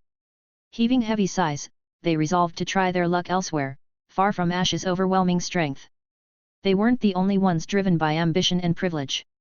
Denkin and the others had already ventured off in search of another target, hoping to find someone even unluckier than themselves, someone who also happened to have the elusive iron meteoritic bird. As the sun dipped below the horizon, Ash began to wonder if it was time for him to leave as well. But just then, two sudden flashes of light burst from the bushes not far away. Boom! Without warning, massive beams of light emerged on either side, their combined force completely engulfing Ash's figure in an instant. Could this really be the end for him? "He's already fought 2 battles back to back," Yubel muttered from her perch atop a tree. Her tone wavered between concern and anticipation as she observed the focal point of light in the distance. In the bushes, Frieren, calmly unleashing the attack, shook her head with certainty. "Impossible. He's not someone who can be taken down so easily." As the light faded, Ash's voice cut through the clearing, calm and unshaken. "Thank you for the warm greeting, but isn't this a bit much? I might have gotten hurt. And even if my body is fine, My heart might not recover after all, I'm being attacked by my best friends. The smoke and dust were swept away by a powerful gust of wind, revealing Ash standing unscathed in the now silent clearing. He immediately turned his gaze toward Frieren, quickly scanning Ken and Lawine on either side of her. With a hint of exasperation, he said. What's this about? Couldn't you find the bird yourselves? Are you planning to steal mine? Fern already has one, and we've come up with a plan, Frieren replied with a blank expression. But before that, well, honestly, I've been wanting to compete with you for a long time. Besides, you said a lot of bad things about me last night. Though her face remained neutral, her words carried a tone of resentment and even a hint of childish irritation. While the exam still had to proceed, it didn't seem wise for them to start infighting. To exaggerate a little, if Ash were excluded from the equation, even if all the remaining magicians banded together, those who had fought multiple battles and even the cunning ones who had avoided combat, they probably still wouldn't be a match for Frieren. The vast disparity in strength made it hard for Frieren to take the exam seriously. With the powerful participants already defeated by Ash, only a handful of weaklings remained who posed no real threat. Naturally, it seemed like the perfect time for her to turn her attention to Ash. Ash understood her reasoning, but he couldn't help feeling disheartened about being singled out by everyone, as though he were some villainous overlord they needed to defeat. His gaze shifted to Fern, but before he could say anything, Fern spoke up first. This is Lady Frieren's request. And, as I've said before, Lord Ash, do you remember? You want me to witness your growth? I said I've already seen it. He replied, but his eyes inadvertently wandered over Fern's figure. Her growth, in a certain sense, was so exaggerated that it made him uncomfortable to even look at her directly these days. As for Yubel, who had voiced her opinion at the start, she simply smiled in silence, leaving Ash unwilling to say much more. Lawine's expression turned combative, while Ken scratched his cheek awkwardly. Sorry, uncle, but everyone wants to challenge you, so I also want to see how big the gap is between us. Ken. Fern glanced at her friend in surprise, noting how different her attitude was compared to yesterday. She studied Ken closely, trying to figure out if she had misunderstood something. However, as she observed her carefully, she noticed something unusual. For some reason, her normally straightforward friend's face had turned a faint shade of pink, as if embarrassed or shy under her gaze. Chapter 127, The conflict that started off well but ended badly. It should have been the decisive moment, a critical moment for Fern to confront her own growth and prove that she could truly stand on her own. The relatives and friends standing beside her inexplicably felt as though they had defected to the enemy. Ken seemed inexplicably flustered under her gaze, her eyes flickering as if she had done something wrong to Fern. The more Fern observed this, the more suspicious she became. Finally, she couldn't hold back anymore and gently pressed her hands on Ken's cheeks, forcing her to meet her gaze. Those purple eyes, devoid of emotion, were calm and deep, as though they could see through everything. Ken, why aren't you looking at me? Why nothing happened? I haven't done anything wrong. Really, really. Although Ken initially tried hard to explain, her confidence gradually waned as she spoke. She felt so guilty that she couldn't even meet Fern's eyes. This only made her more certain that something shameful must have happened between the two of them. She narrowed her eyes and glared at Ash, clearly hoping for a reasonable explanation. Fern, now is not the time to dwell on these trivial matters. Don't think about such messed up things. Don't be polite, just take advantage of my misfortune and do whatever you want to me. He couldn't bring himself to say he had been playing with her friend's belly. Ash, pretending not to understand her accusing glare at all, simply opened his arms and called them over. His suspicious attitude made Fern want to demand answers, but Frieren, who had been itching to act, could no longer hold back. In an instant, dozens of magic circles appeared around her. No matter what, Ash must be in the wrong. It's never a mistake to hit him first. Before she had even finished speaking, she launched her attack. Despite their supposed friendship, Frieren didn't hold back. She unleashed all her strength, releasing a torrent of magical energy toward a target not far away. In an instant, Ash stomped on the ground, churning it and raising countless rock walls around him to shield himself. Seeing this, Fern had to put her questions aside for now. She joined Frieren, summoning a large number of magic circles and participating in the bombardment. The remaining few people hesitated briefly before subconsciously following suit, resorting to the simplest and most brutal strategy of bombarding him with everything they had. The surging beams of light were endless for a moment, completely enveloping Ash and the surrounding rock walls in the blink of an eye. Boom! Boom! Boom! Boom! Boom! Boom! Boom! Boom! Boom! The saturated attack erupted with a blinding burst of light and deafening roars, forming an overwhelming bombardment that left even distant observers with ringing ears. The beams of light tore through the forest, ripping apart the once peaceful scenery. In an instant, the forest was left in ruins, the explosions causing mushroom clouds to rise continuously. Not only were the surrounding trees obliterated, but even the rocks were ground into dust. The shockwaves from the energy explosions swept far beyond the immediate area, devastating everything in their path. Even trees far from the center of the destruction were shattered, and the hurricane-like shockwaves overturned everything in sight. Ironically, the girls themselves, who had resorted to such crude yet devastating bombardment, were forced to defend themselves to avoid being blown away by their own shockwaves. Is it really okay like this? Ken couldn't help but shout, holding up her shield to protect everyone as she looked toward the now indistinct distance. Frieren, turning around with a helpless expression, responded, "What are you talking about? This is just the first stage of wearing him down. I didn't expect him to be so arrogant, actually standing there and letting us attack him.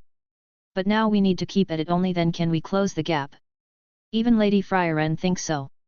Fern, who didn't fully grasp Frieren's immense power but knew she was extraordinarily strong, couldn't help but glance at her skeptically.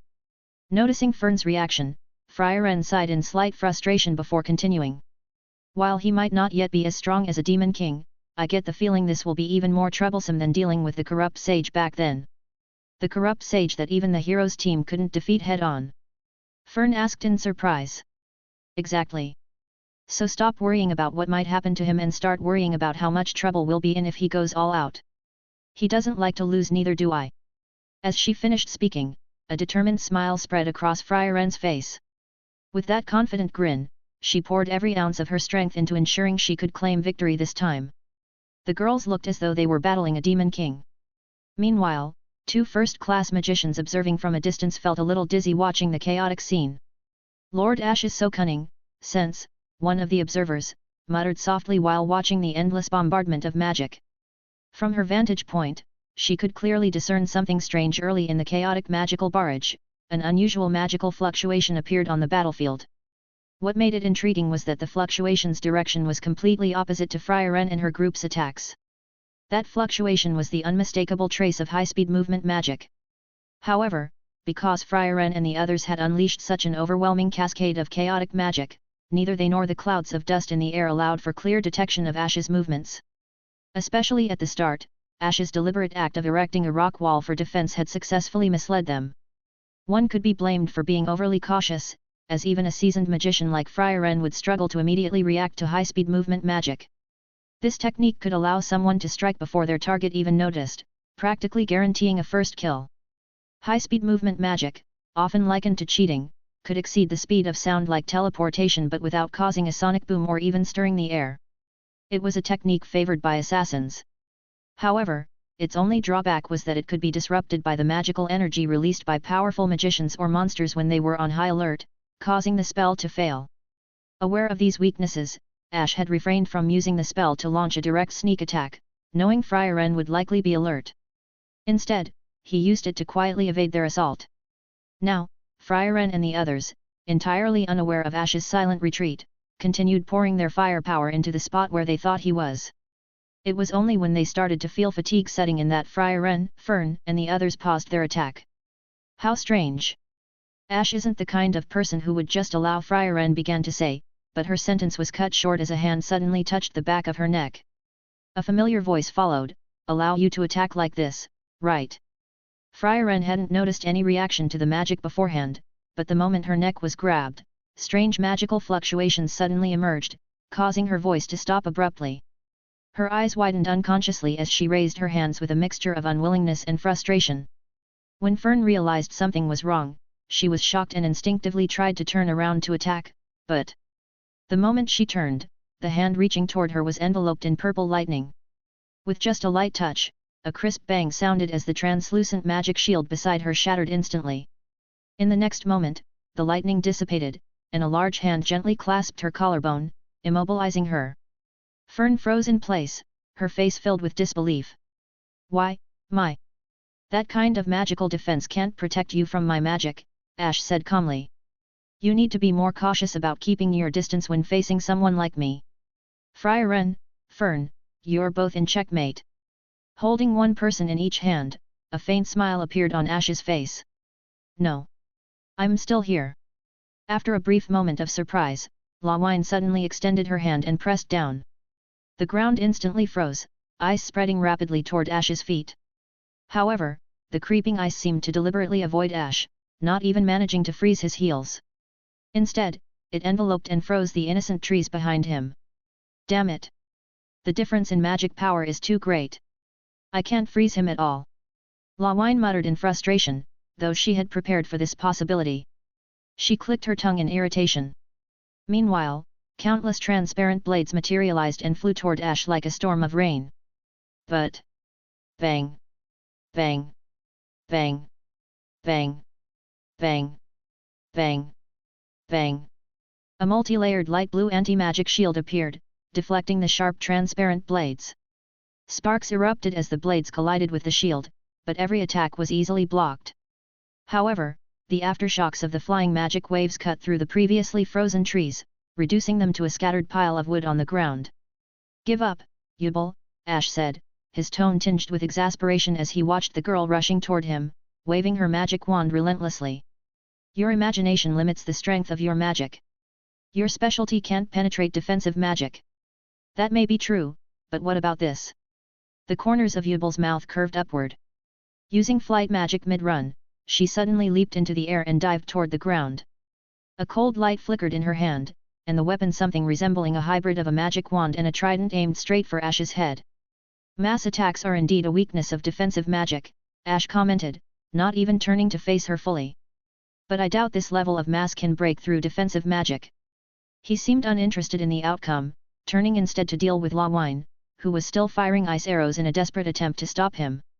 However, just as Ash looked away, he heard the distinct sound of feet landing lightly on the defensive shield above him. In that brief moment, Yubel, who had clearly shifted tactics mid-attack, gripped the edge of the defensive shield with gymnast-like agility. She flipped her body mid-air, bypassing the defense entirely. In a flash of lightning, her blade gleaming like a cold trident descended directly toward Ash's unguarded back. But just as it was about to strike, a sudden, unnatural force of gravity seized Yubel's entire body without warning. Her trajectory shifted abruptly. Her eyes widened in shock as she lost control, stumbling awkwardly before falling to the ground on all fours. Ah, have I been read? Yubel tilted her head, her face adorned with an innocent expression. I think it's better for you to give up your revenge plan as soon as possible. Aren't melee mages like you specifically designed to restrain me? Besides... Ash glanced at the girl still lying beside him, then shifted his gaze to the two people not far away, a look of helplessness crossing his face. Kin, who excelled at manipulating water, was at a severe disadvantage in a water-scarce environment. Unable to break through Ash's defensive magic with ordinary attack spells, she ultimately gave up resisting. Lawine, the ice magician, lacked Kin's support, and her direct ice attacks proved disappointing, failing even to scratch Ash's defensive magic. After a few fruitless attempts, Lawine reluctantly stopped, though she was clearly unwilling. Thus, the girls' grand counterattack ended anticlimactically, with their primary forces, Frieren and Fern, captured with little effort. Even at the end, Fern couldn't figure out how she had lost, leaving her feeling uneasy and dissatisfied. Her discomfort didn't go unnoticed by Frieren, who had ceased resisting despite her unwillingness. She sighed and, to Fern's surprise, let out a soft laugh. If you lose, Frieren said with a slight smile. Even though Ash's tactics might seem a little underhanded, you can't expect an enemy to fight you head-on in a real battle, can you? Indeed. I'm sorry, Lord Ash, Fern said, her voice filled with guilt as she lowered her head in a bow. I was even thinking about lecturing you when we got back. Ash sighed internally. So you were planning to lecture me after all? But outwardly, he maintained a composed demeanor. For the sake of maturity, he smiled lightly and reached out to pat her head. It's fine. After all, you're still a child. Acting willfully occasionally just makes you even cuter. I'm not a child. Fern's cheeks puffed out indignantly, resembling a puffer fish, despite her earlier apology. Frieren, already walking away, smirked as she passed Ash. Next time, we won't fall for your tricks. Will there really be a next time? Ash asked skeptically. Of course. Look forward to it. I'd rather not. Ash muttered, sighing under his breath. He knew full well he had no choice but to rely on such tactics. There was no other way for him to handle the situation. Sparring seriously with them wasn't an option. As orthodox magicians, their physical endurance was limited, and any mistake could lead to someone getting hurt. Someone like Orphan, who relied on high-speed magic, trained her body like a warrior to handle the strain. But Frieren and the others were pure magic users, and their bodies weren't built for extended physical exertion. While Ash could easily break through their defenses, ensuring he didn't overdo it and cause irreversible harm was always a delicate balance. He also suspected Frieren had hidden tricks she hadn't used, but since this wasn't a life-or-death situation, there was no need for her to reveal them. After the intense battle, Kin and Lawine quickly followed Fern and Frieren as they left the battlefield. Just as Ash thought it was over, a familiar, slightly dejected voice called out from nearby. Doesn't anyone care about me? Rather than being concerned about you, I'm more curious why you are still lying on the ground instead of getting up, Ash replied, glancing down at Yubel, the girl with the side ponytail who was still sprawled on the ground. She looked up at him with an ambiguous smile, her tone as playful as ever. Chapter 128, The End of the First Round. The accountability after the test. Ash couldn't help but ask helplessly, what ridiculous ideas are you thinking of now? I just want you to help me up, and if possible, can you let me punch you? He ignored the second half of Yubel's sentence entirely. With a slight bend of his knees, he stretched out his hand toward her. The moment Yubel grabbed his hand and stood up, she leaned forward, almost bumping into him. Standing on tiptoe, she raised her face, staring at him with her unervingly vivid dead fish eyes. A sly, meaningful smile played on her lips as she whispered, "You stingy guy. Whatever you say. Why don't you go back and reunite with your team? My dream is already fading. Why don't I take a walk with you instead? After all, I'm bored," she replied casually. The girl who had been staring intently at him just moments ago suddenly shook off his hand with a flick of her wrist, her demeanor changing ruthlessly. Stretching lazily to the side like a wild cat, her emotions seemed to shift unpredictably. As Ash tried to ignore her, she strolled ahead with her hands clasped behind her back. Without turning around, she called out, after careful observation, "I've realized, you're hiding something from me, aren't you?" "It would be strange if I told everything to someone who wants to kill me," he replied flatly. "How come?" "I just want to repay you for humiliating me." "Or, do you not trust me?" "It's odd that you'd think I should," he retorted bluntly. Yubel stopped in her tracks, spun around, and began walking backward in front of him. Leaning forward, she smiled mischievously, tilting her head to look up at him. "That's too much. Aren't we companions now? How can you not trust me? You're a liar. You're not qualified to say such things. But you're not much better, are you?" "Exactly. So, you have no right to say such things." By the end of the exam, the two, despite their earlier conflicts, had somehow spent the rest of the time walking and chatting. During this time, Lawine froze the lake, and whatever Frieren and Kin were up to remained unclear. Neither Ash nor Yubel seemed particularly interested in whether the three had managed to catch the meteoritic bird. Later that evening, at the edge of the barrier, Sense had already disappeared, leaving only the chief examiner. The examiner announced that those who captured the meteoritic bird qualified for the second round of exams, which would be held in 3 days. He made no mention of Ash entering the safe zone and promptly departed after finishing the announcement. As soon as he left, the tension eased. Many people on the scene let out sighs of relief, and some even cheered and applauded. Among the more than 10 people passing through, Ash spotted several familiar faces. Notably, 2 teams he had drained of their magic power earlier were still managing to hold on. Despite looking utterly exhausted, they had somehow qualified. However, for some reason, Old Man Denkin appeared to be bruised and battered, as though he'd been through a tough battle. Ash couldn't resist walking over to him and teasing, "You're a magician, and you're so old. Why are you still picking fights?" "This is all thanks to you," Denkin grumbled, his head throbbing at the mere sight of Ash. After successfully capturing the meteoritic bird in a grueling hand-to-hand fight with another equally exhausted magician, his patience was already worn thin. Yet, he shook his head in confusion and asked, but it's our own fault. I'm not going to complain, but I still can't figure out, who are you? Me? Sometimes it's better to be happy not knowing certain things. Little Denkin, see you at the next exam. Ash smiled and patted the shriveled old man on the head before striding away briskly. Little Denkin. Denkin muttered, the words sounding utterly bizarre to his ears. His expression turned subtle, almost confused. Denkin was 78 years old. No one had called him little in at least 50 years, and now he was being treated like a child? Anyone would be flustered by such treatment, but before he could even voice his protest, Ash had already walked off, leaving him alone and visibly deflated. Frieren, who had just been battling Ash earlier, naturally walked over to Denkin's side. Fern trailed close behind, her expression blank, but her tone sharp and direct as she addressed him. Master Ash, I'm not angry. Please tell me honestly, what happened between you and Kin?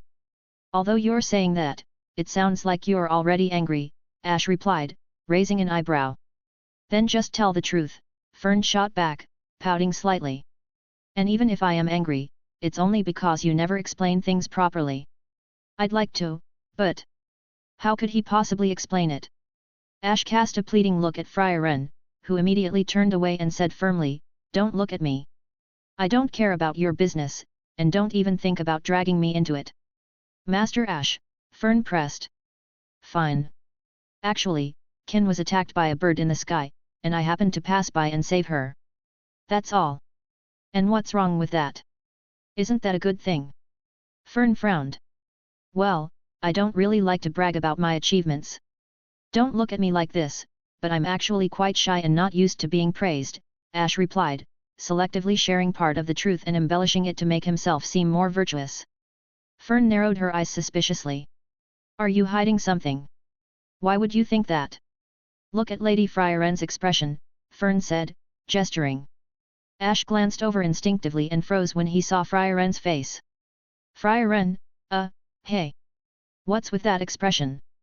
Frieren's face was twisted into an awkward, strained look as if she were trying desperately to suppress her laughter. Covering her mouth with her hands, she turned away from him and said, Sorry, what you said is just too ridiculous. I couldn't help it. Oh, you're such a... Ash groaned, sighing deeply at the betrayal written all over her face. It's fine. Even if Frieren didn't react like that, no one would believe your nonsense anyway, Yubel interjected, appearing out of nowhere. Hands casually clasped behind her back, she walked over to his side, her smile far too cheerful to be sincere. Was that supposed to be comforting? Ash muttered, staring at her. He couldn't shake the feeling that she was deliberately taking this opportunity to mock him. Kin, one of the parties involved in the ongoing topic, noticed the conversation but chose not to approach. Instead, she began wrestling with Lawine, who was also pestering her about what had happened. After glancing at Fern and then at the wrestling girls, Ash realized he couldn't mimic Kin by wrestling with Fern to change the subject. Instead, he could only look up at the night sky and sigh, what youth is. Master Ash, please don't look away, Fern said, interrupting his distraction. Today's weather. Don't try to change the subject, she interjected sharply. Isn't this topic over yet? Because you haven't explained it clearly yet. Next to him was a girl staring at him intently, someone who knew him far too well and interrupted him every time he tried to change the subject. Nearby, there were two others who seemed intent on causing trouble. Feeling utterly miserable, Ash lowered his head, said nothing, and trudged along in silence, choosing to fight his situation with quiet endurance. After the group returned to the Magic City, Ash, keeping his prior arrangement with Frieren, found a nice restaurant where he was forced to treat the three girls, none of whom had any regard for thriftiness. Fortunately, Lawine and Kin, who were more reasonable, had already gone home to reunite with their families. As Ash and the others neared the restaurant, they noticed three familiar figures standing in front of a nearby store, Denkin, Richter, and Laufen. The last time I came here with my wife was 50 years ago, Denkin said, stroking his beard as he gazed at the shop's gate with nostalgic eyes. It still feels the same as it did back then, incredible. When Frieren heard this, she instinctively glanced at the shop sign. Although it looked a little old compared to the past, it still retained its charm. She sighed softly and said, Indeed. The last time I came here with Ash was about 80 years ago, wasn't it? It's been almost a century, and yet there are still humans willing to eat with me. It's refreshing. 80 years. Denkin turned his head instinctively upon hearing her words. Even Yubel looked utterly shocked. How old are you? Yubel asked, reaching out to pinch Ash's face. You look so young, there's no way this is just makeup. Don't touch people randomly. It's rude, Ash replied, pulling Yubel's hand away with a sigh.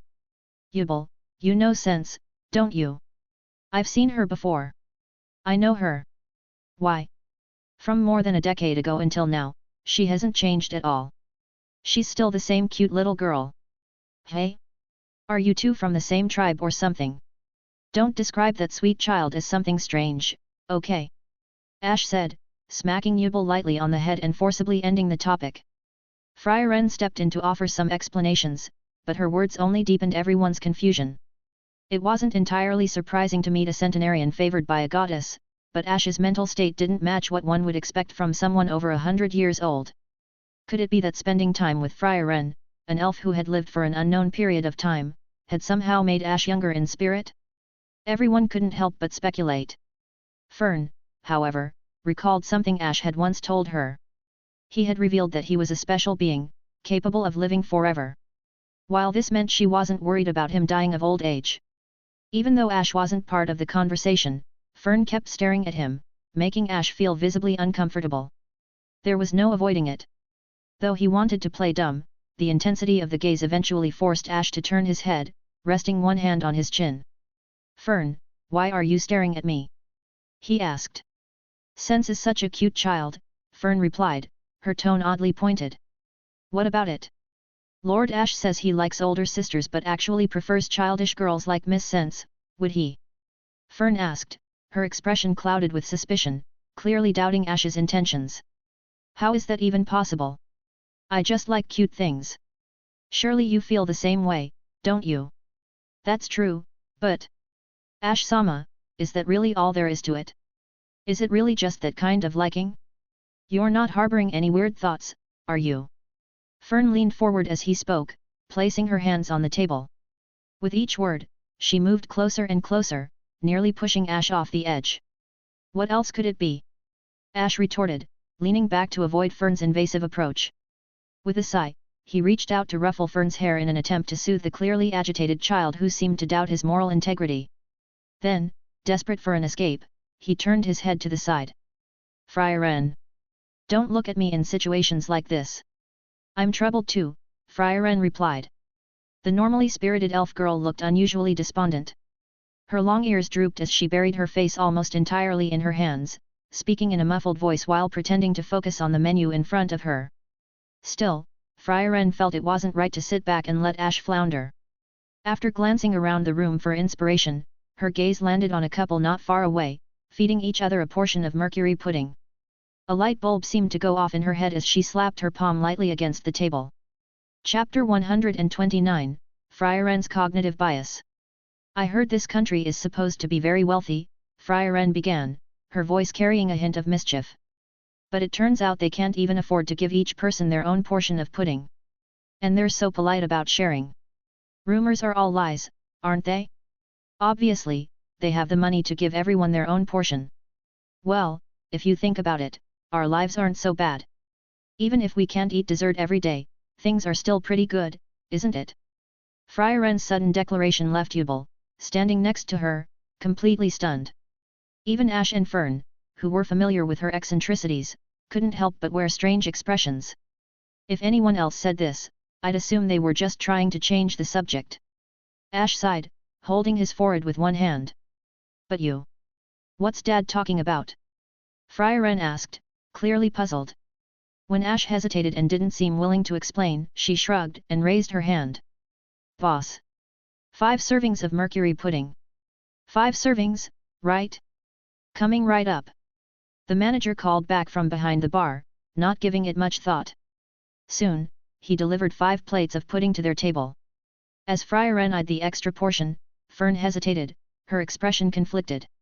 Lady Frieren, are you planning to eat 2 servings yourself? That has to be it, right? It can't be. What nonsense are you spouting? Frieren replied, shaking her head helplessly.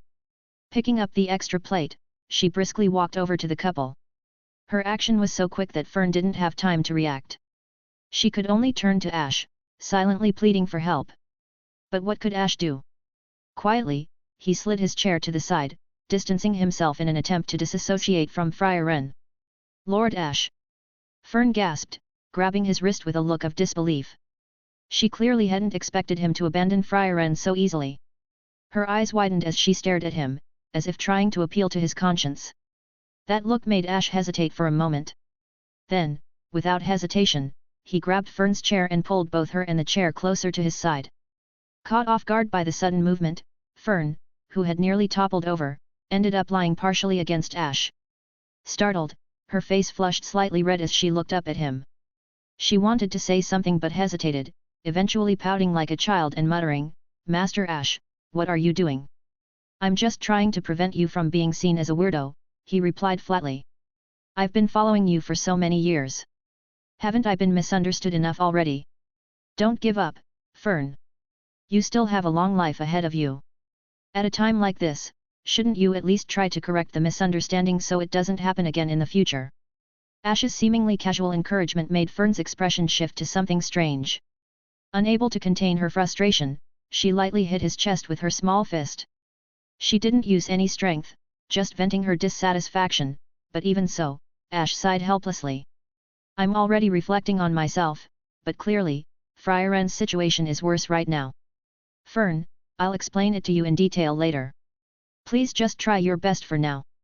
"Well, I'll try," Fern replied, looking a little deflated. "Why won't you look at me when you say that? What kind of effort is that supposed to be?"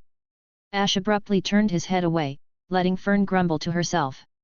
His mind wandered, completely ignoring the words of the girl beside him. Not long after, Frieren, having delivered the pudding, returned to the table and sat down. She didn't even acknowledge the sight of Fern leaning on Ash and hitting him like a spoiled lover. Instead, she rested her chin in her hand, her expression puzzled. "So strange," she murmured. "Lady Frieren, what's strange?" Fern asked, temporarily ceasing her attacks on Ash, who continued pretending to be oblivious. She glanced at Frieren with curiosity. "There's something wrong with those two people's expressions. They look strange." "As I thought. Lady Frieren, do you understand?" Fern exclaimed, surprise lighting up her face. "What are you talking about? I'm not stupid. Even though I might be a little slow, I still understand.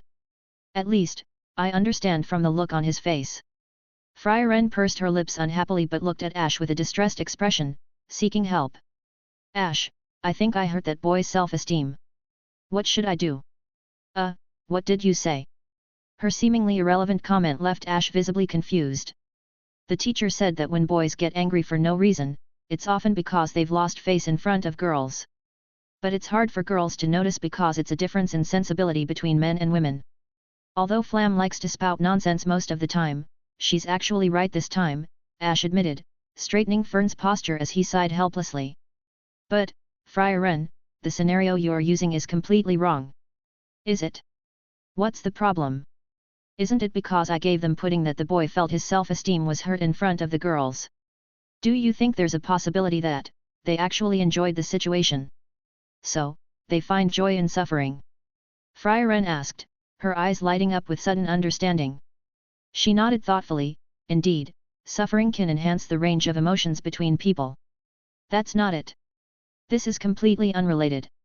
Ash groaned, pinching the bridge of his nose. "Do you even listen to yourself?" she countered. "Of course I do. You just don't understand the actual situation." Ash sighed deeply. "Please don't make strange interpretations on your own and then act like they make sense. What I'm trying to say is, when people eat together, although it can sometimes reflect a lack of money, it's more often a sign of camaraderie. Sharing food can strengthen relationships. Think of it that way, okay?"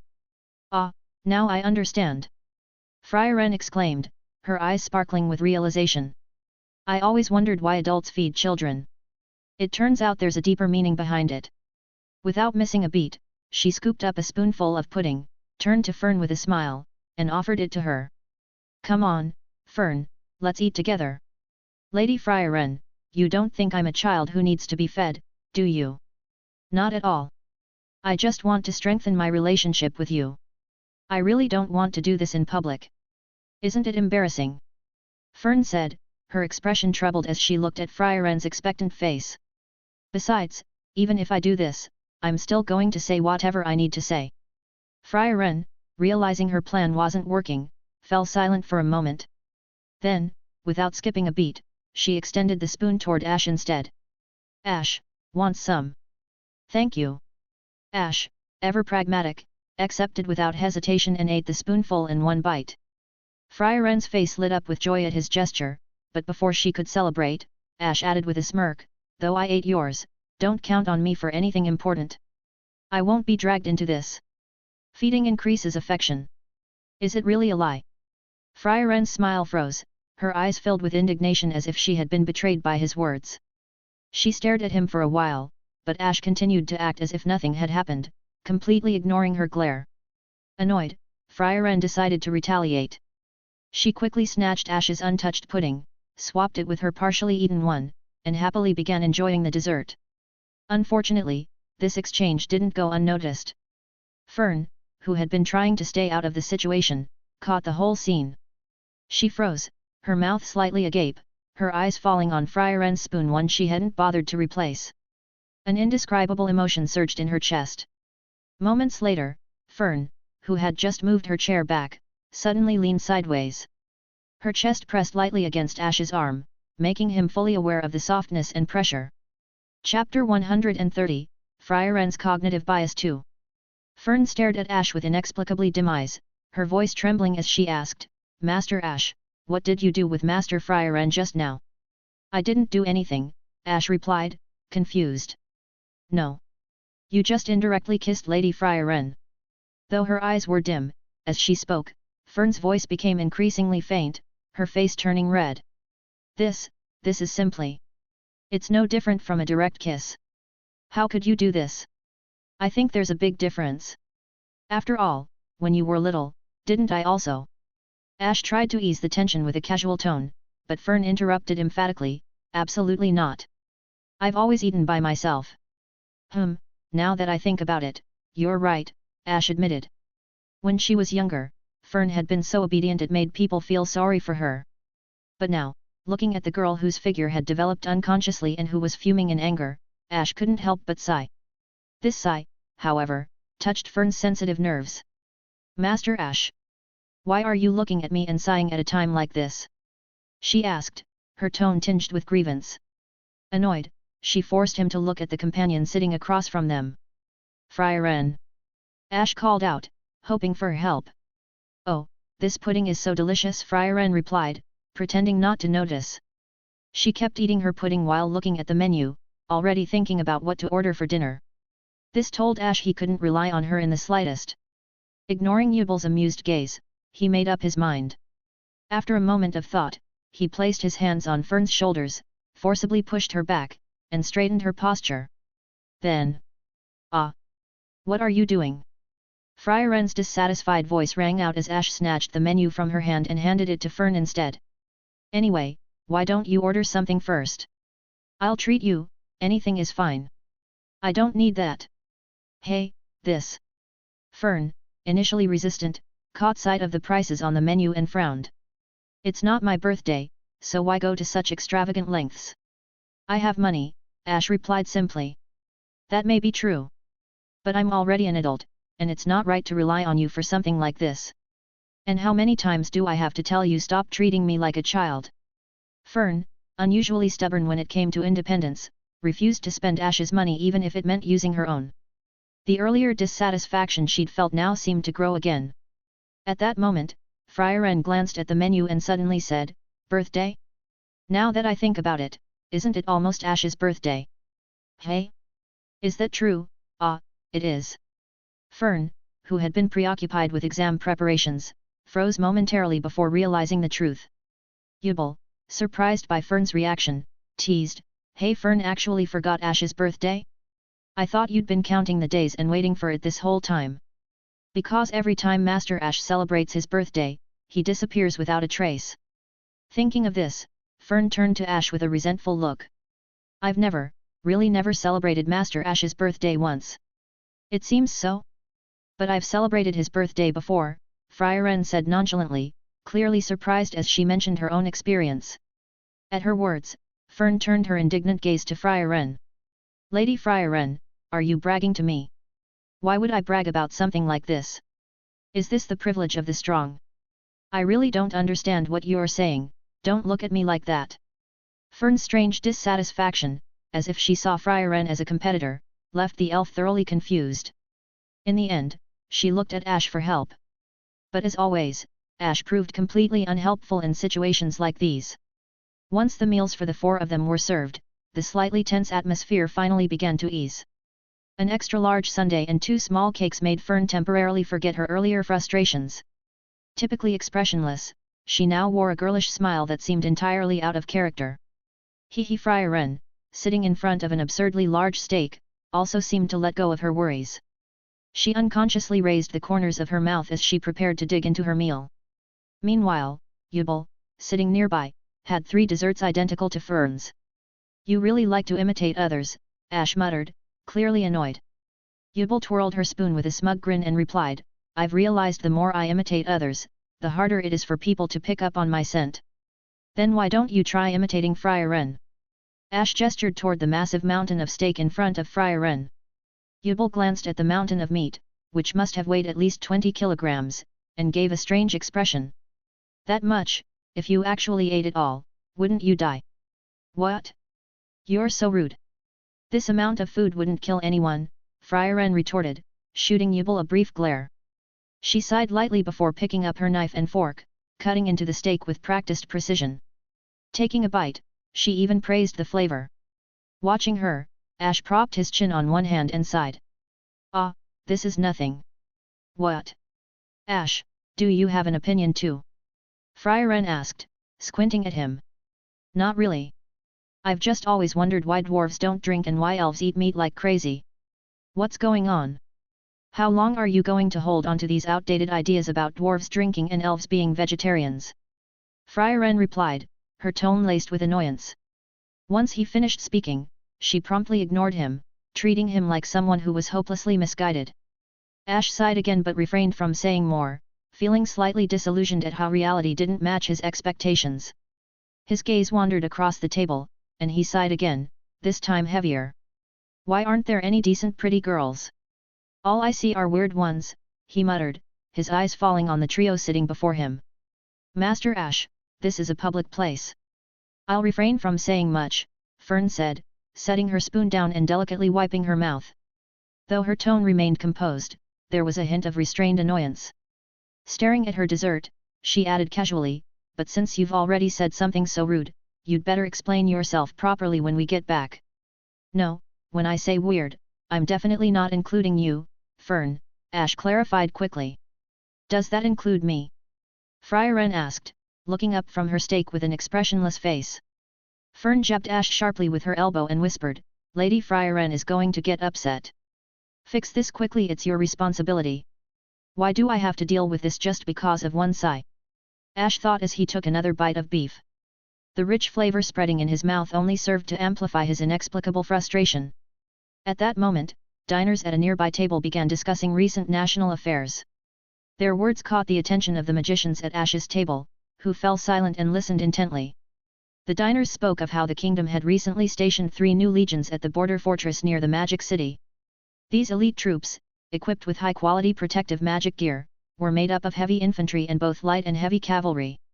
The relationship between the Empire and the Kingdom of Esther was already strained, with small-scale skirmishes occasionally breaking out in the border regions. Although both sides had exercised restraint thus far, the sudden increase in military forces seemed likely to escalate tensions further.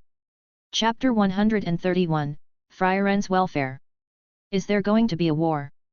Fern, who had been in a good mood earlier, showed a trace of melancholy upon hearing the news. Yubel, on the other hand, remained completely nonchalant and smiled. Wars happen every day, but it would be interesting if the 2 largest countries clashed. After the exam, we need to hurry and meet the king. Otherwise, the human side will spiral into chaos first, and things will definitely become troublesome, Frieren said seriously, her rare concern evident. She was clearly worried that the demons might be gathering their strength as well. Only Ash stayed silent on the matter. After all, this was something he had set in motion when he went to the capital a while ago. The next day, almost noon. In the courtyard of Ash's house, he sat alone on a swing, gently swaying back and forth. In his hands was the magic book he had acquired during the exam, detailing high-speed movement magic. The book explained that unless this magic was performed flawlessly, its trajectory would be easily detected. If the opponent was strong and alert, their magic power would spread like a spider web, making an attack nearly impossible. As a result, this magic was most effective only on its first use. Subsequent attempts would likely fail, as it consumed significant energy and required exceptional speed. Even Laufen could only use it a few times. This limitation frustrated Ash, who hoped to fully master it. However, as he focused on the book, the corner of his clothes was constantly being tugged. "Stop reading, come and help me," Frieren said, her distressed expression starkly contrasting with her smug attitude from the day before. She kept pulling at his clothes, trying to drag him away. "You haven't forgotten what you said to me yesterday, have you?" Ash asked, looking up with an annoyed expression. Frieren, however, had mastered the art of lying with a straight face. She replied seriously but inexplicably calmly, "Actually, I already regret it, so help me today instead." "Do you even believe yourself? Just give me a chance. Why don't you ask Fern? Will she give you one?" She refused. "That's why I came to you." Frieren, who had thoroughly enjoyed yesterday's chaos, now wore a bitter expression as she humbly pleaded for help. The reason for her predicament? Last night, she had returned home, skipped her shower, ignored washing her feet, and collapsed into bed without a care, sleeping soundly through the night. "This is entirely your fault," Ash said coldly after hearing the story. He pressed a hand against Frieren's face, shoving her away without mercy. "Who told you to neglect basic hygiene? And now, you can't even handle it early in the morning because you slept until now. I know it's my fault. But I helped you change the subject yesterday, didn't I? So please help me today." Frieren pleaded. "Fine. Can you at least tell me more specifically about her current attitude? She's just ignoring me with a puffy face." "Really? Sounds peaceful," Ash muttered, glancing briefly at the sky. The overly calm way Fern was expressing her anger made him sigh softly before returning his attention to the book in his hand. Frieren, stunned by his dismissive attitude, grabbed his arm and forcibly dragged him back into the house, complaining all the while. Despite his protests, she coerced him into mediating the situation until the entire refreshing morning was wasted. This experience left Ash realizing that reading quietly at home was impossible. Resigned, he grabbed his book and decided to head out into the streets for some peace. After Ash disappeared, the house became noticeably quieter. Once she was sure he had left, Fern turned to Frieren with an unusually distressed expression and pleaded. "Lady Frieren, have you prepared a birthday present for Master Ash? Could you please come with me to choose one? A gift for Ash? Can't I just grab something from the city?" Frieren replied casually, lying on the bed and swinging her legs freely, clearly not taking the matter seriously. Fern couldn't help but feel exasperated at her overly casual attitude. She stared at her for a long moment before sighing deeply. "Sometimes I wonder if your relationship with Master Ash isn't that good after all." "Why do you feel that way?" Frieren asked, tilting her head. "Because you two have known each other for very long, haven't you?" "That's true." Frieren nodded thoughtfully but frowned shortly after. "Still, the sense of distance between people doesn't always match the amount of time they've spent together." "Why is that?" "Even if you ask me," Fern replied, feeling overwhelmed by the sudden shift to a philosophical question. "But if it's a gift from you, Fern, I'm sure he'd be very happy," Frieren said with a teasing smile. "You say that so easily, but what about you?" Fern retorted, clearly frustrated after being the one questioned all evening. "What exactly do you plan to give Master Ash?" "Hee. You're so young. You only start preparing now?" "Of course, I've been ready for ages," Frieren declared proudly. She jumped off the bed and rushed to her luggage. After rummaging through it and leaving the room in disarray, she triumphantly pulled out a small purple glass bottle and handed it to Fern. "This is my most precious treasure, a magic potion that dissolves clothes." Fern froze, her eyes widening in disbelief as if she had been struck by lightning. She stared at the bottle, utterly speechless, as though words had failed her. The moment Frieren revealed the peculiar potion, the air in the room seemed to freeze. A heavy silence filled the space. Soon, however, Fern's shock transformed into disgust, and her expression gradually turned to one of unmasked contempt. Her gaze was cold, sharp, and as frigid as a northern blizzard as she looked at Frieren as though she were some sort of insect. But Frieren, oblivious as ever, didn't notice the shift in Fern's mood. Instead, she proudly explained, "Men would be thrilled to get something like this. Where did you learn such obscene nonsense?" Fern demanded, her voice trembling with outrage. "My teacher taught me this." "Hee," Frieren replied, her smug smile now twisting into something unsettlingly mischievous. Why is it that someone who is usually so emotionless can suddenly show such a range of expressions? Fern wondered, baffled. However, the disdain in her eyes only intensified. Her voice, filled with unconcealed anger, lashed out without hesitation. "Even if he receives something as vile as this potion, Master Ash will never be happy." "It's hard to say. Fern, you're still too young to understand. But as his elder sister figure, I know he might like it." "Oh, does Fern like it too?" "Enough. When you bought this, I told you to return it. And now you plan to ruin Master Ash's reputation with it." Fern snapped. She snatched the bottle from Frieren's hand, uncorked it without hesitation, and poured the potion over Frieren's head. "Wait, wait! Fern, this potion was expensive. I spent so much money on it." Frieren protested, clearly more concerned about the cost of the potion than the fact that her clothes were dissolving into thin air. Before she could finish her sentence, her words abruptly stopped. Her gaze locked onto Ash, who stood silently at the door, a book in his hand, watching the scene with an unreadable expression. The two of them stared at each other in silence, neither saying a word for a long time. Finally, Frieren came back to her senses, covered her chest, and slowly spoke, "Fern. What's wrong?" Fern asked, still frozen in place. "Ash, he already. I'm sorry, I came at the wrong time. Please, continue." Before Fern could turn around, Ash, who had come back only to grab another book to keep himself entertained, smiled awkwardly but politely, then slowly closed the door that Fern had neglected to shut properly. To avoid any further trouble, the moment the door clicked shut, Ash used high-speed movement magic to slip out of the house entirely. He even resolved not to return for the rest of the day. Inside the room, the two remained stiff and silent for a while. Finally, Frieren glanced down at her now bare figure and thoughtfully nodded to herself. "Is this shame? This is the first time I've felt something like this. Is this really the time to be sentimental? Hurry up and put on some clothes," Fern exclaimed, grabbing a sheet from the bed and wrapping it around Frieren's petite frame. Frieren, however, looked at her innocently and asked, "Wasn't it you who ruined my clothes, Fern?" "That's true. But why are you so calm right now?" "Actually, I am embarrassed.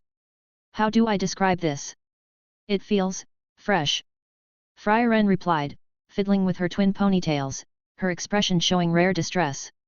"Fresh. And," Frieren continued, her tone sharpening, "don't you think we should go after that guy, Ash? He didn't even apologize. He just ran off so naturally." Thinking back to Ash's calm demeanor as he quietly closed the door with a polite smile, Frieren grew inexplicably angry. Unable to find him, she turned her dissatisfaction toward Fern. Pouting in frustration, she said, "But before that, shouldn't you apologize to me first?" "I'm sorry. Now hurry up and change into new clothes. That apology feels so insincere. Is now really the time to worry about that? What if Master Ash comes back again? And anyway, this whole mess started because of that filthy potion you bought. I told you to return it, and you said you would, didn't you? I did buy it, but I didn't intend to pour it on myself. So really, this is all your fault, Fern." After Ash fled the scene, Fern grew increasingly frantic. Frieren, frustrated by Fern's scolding, became emotionally unstable and upset. The scene resembled nothing so much as a child throwing a tantrum at their mother after being harshly lectured. Chapter 132, Sensa's House. After leaving home, Ash decided that going back anytime soon was not an option. With nothing else to do, he thought about heading to the Magic Association for the first time in a long while. "But why do I feel like just looking at the plains is inviting disaster? I can't shake the feeling that I won't be able to go home today. It's as if I'm completely at a loss. The more he tried to convince himself that enduring it would solve everything, the more it felt like the opposite. The longer he thought, the worse it became. As he approached the edge of the magic association, he hadn't even stepped onto the stairs when he spotted Sense walking down from the building. Her long, flowing hair was so striking that it immediately caught his attention and oddly gave him a sense of relief. Without much thought, he moved closer and reached out, running his hand through her smooth hair. Sense froze in place, her mouth slightly open, visibly confused. After a long pause, she finally asked, "Master Ash, what are you doing?" "I was planning to find a quiet place to read," Ash replied casually, "but now that I've seen you, I feel like having tea together or something. How about it?" "Why?" Sense asked, still bewildered. "It just feels right. Besides, I'm sure you're free right now, aren't you?" Before Sense could process what was happening, Ash had already begun enthusiastically inviting her along. After all, he was free anyway, and spending time with Sense might make even reading feel less dull. However, compared to his easygoing attitude, Sense appeared visibly distressed. Following him instinctively, she couldn't help but voice her concern. "Master Ash, I'm overseeing the next exam. Isn't this a bad idea?" "It's fine. As long as you don't tell anyone, no one will know," Ash said confidently. "It's bound to be discovered," Sense replied, frowning. "If that happens, just push the blame onto Saria," Ash suggested without hesitation. "Lady Saria will be furious if we do that," Sense said, her lips pressing into a thin line. She seemed reluctant to even consider it, not wanting to face Saria's wrath. Her conflicted expression was almost comical, making Ash chuckle. Unable to resist, he reached out and gently pinched her soft cheek. "I'm just kidding. If there's any trouble, blame it all on me. I'll take care of it," Ash reassured her with a grin. "That doesn't feel right." "It's fine," Ash insisted. "I know my limits, so just leave it to me. If anything happens, I'll deal with it." He smiled, patted his chest confidently, and slung an arm around Sense's shoulders, leading her forward as if everything were settled. Sense didn't respond immediately, but she tilted her head slightly, looking up at him with an expression of surprise. "What's with that look?" Ash asked, raising an eyebrow.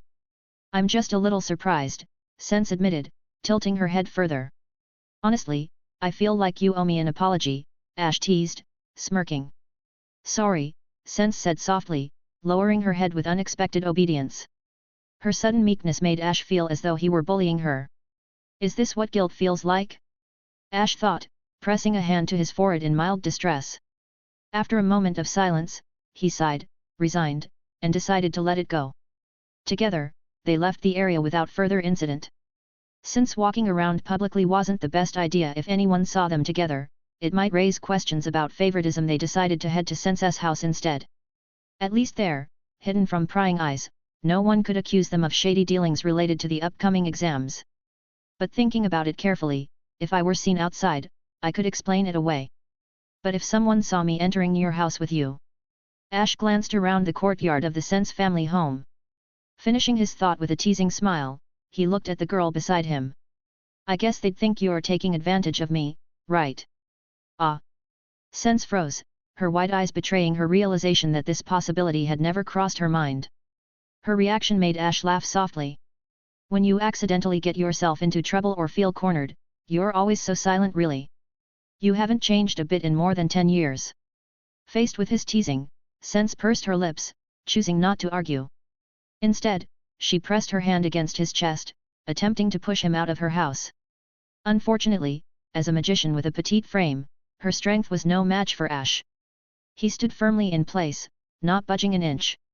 Before she could think of a better way to deal with the situation, a mature voice called out from behind them. "Oh, Sense! What are you doing?" Sense's mother exclaimed, rushing over with a look of shock. Hearing her mother's voice, Sense panicked and tried harder to push Ash, but he remained unmoving, leaving her visibly anxious. "Master Ash, please leave quickly. If someone sees us, it'll become really troublesome." "It's fine," Ash replied with a nonchalant shrug. "If it's just a rumor about Sense using unspoken rules to her advantage, I think it's okay. I would never do that. And you're my superior. What nonsense are you talking about? What if people misunderstand you? I don't mind. Please take this seriously. I don't want to. You what? How can you be like this? Faced with his blatant refusal to cooperate, Sense was left speechless. Before she could come up with a strategy to deal with him, now less a guest and more an uninvited intruder, her mother had already taken the initiative. Enthusiastically, she grabbed Ash's hand and led him into the house. Sense, how rude. How could you try to push your senior away like that? Her mother scolded her, all while flashing Ash an overly bright smile. As if one hand weren't enough, she placed her other hand on top of his. It's been such a long time. Don't leave so quickly this time. Stay for lunch and dinner, too, won't you? Ah. No, I don't think dinner is really. It's fine. Anyway, you must be here for something important, right? Not really. Ash scratched his cheek awkwardly. I just thought I'd come to chat. I mean, discuss magic with Sense. Is that so? You're always welcome. I'll prepare some desserts first. Is there anything you'd like to avoid for lunch? Watching her mother, who was even more enthusiastic than Ash, Sense stood frozen, unable to get a word in. She stared at the two of them like a statue, completely unable to keep up with the rapid turn of events. Before long, they were escorted to Sense's room. Ordinarily, guests visiting a noble daughter's home would be directed to the reception room. The last time Ash visited the Sense family a few years ago, that was precisely where he had gone. But now, they were in Sense's private room, and the door was firmly shut. Your mother really isn't worried about something strange happening between her daughter and a man in the same room. More like mother is hoping something happens. Sense thought bitterly, recalling her mother's meaningful smile when she closed the door. The memory made her feel both awkward and uncomfortable.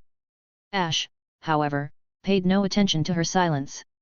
He wandered around her room with great interest, his curious gaze taking in the details of her private space, a place no man outside her family had ever entered. His casual exploration only made Sense feel more uncomfortable, the unfamiliar situation leaving her unusually flustered.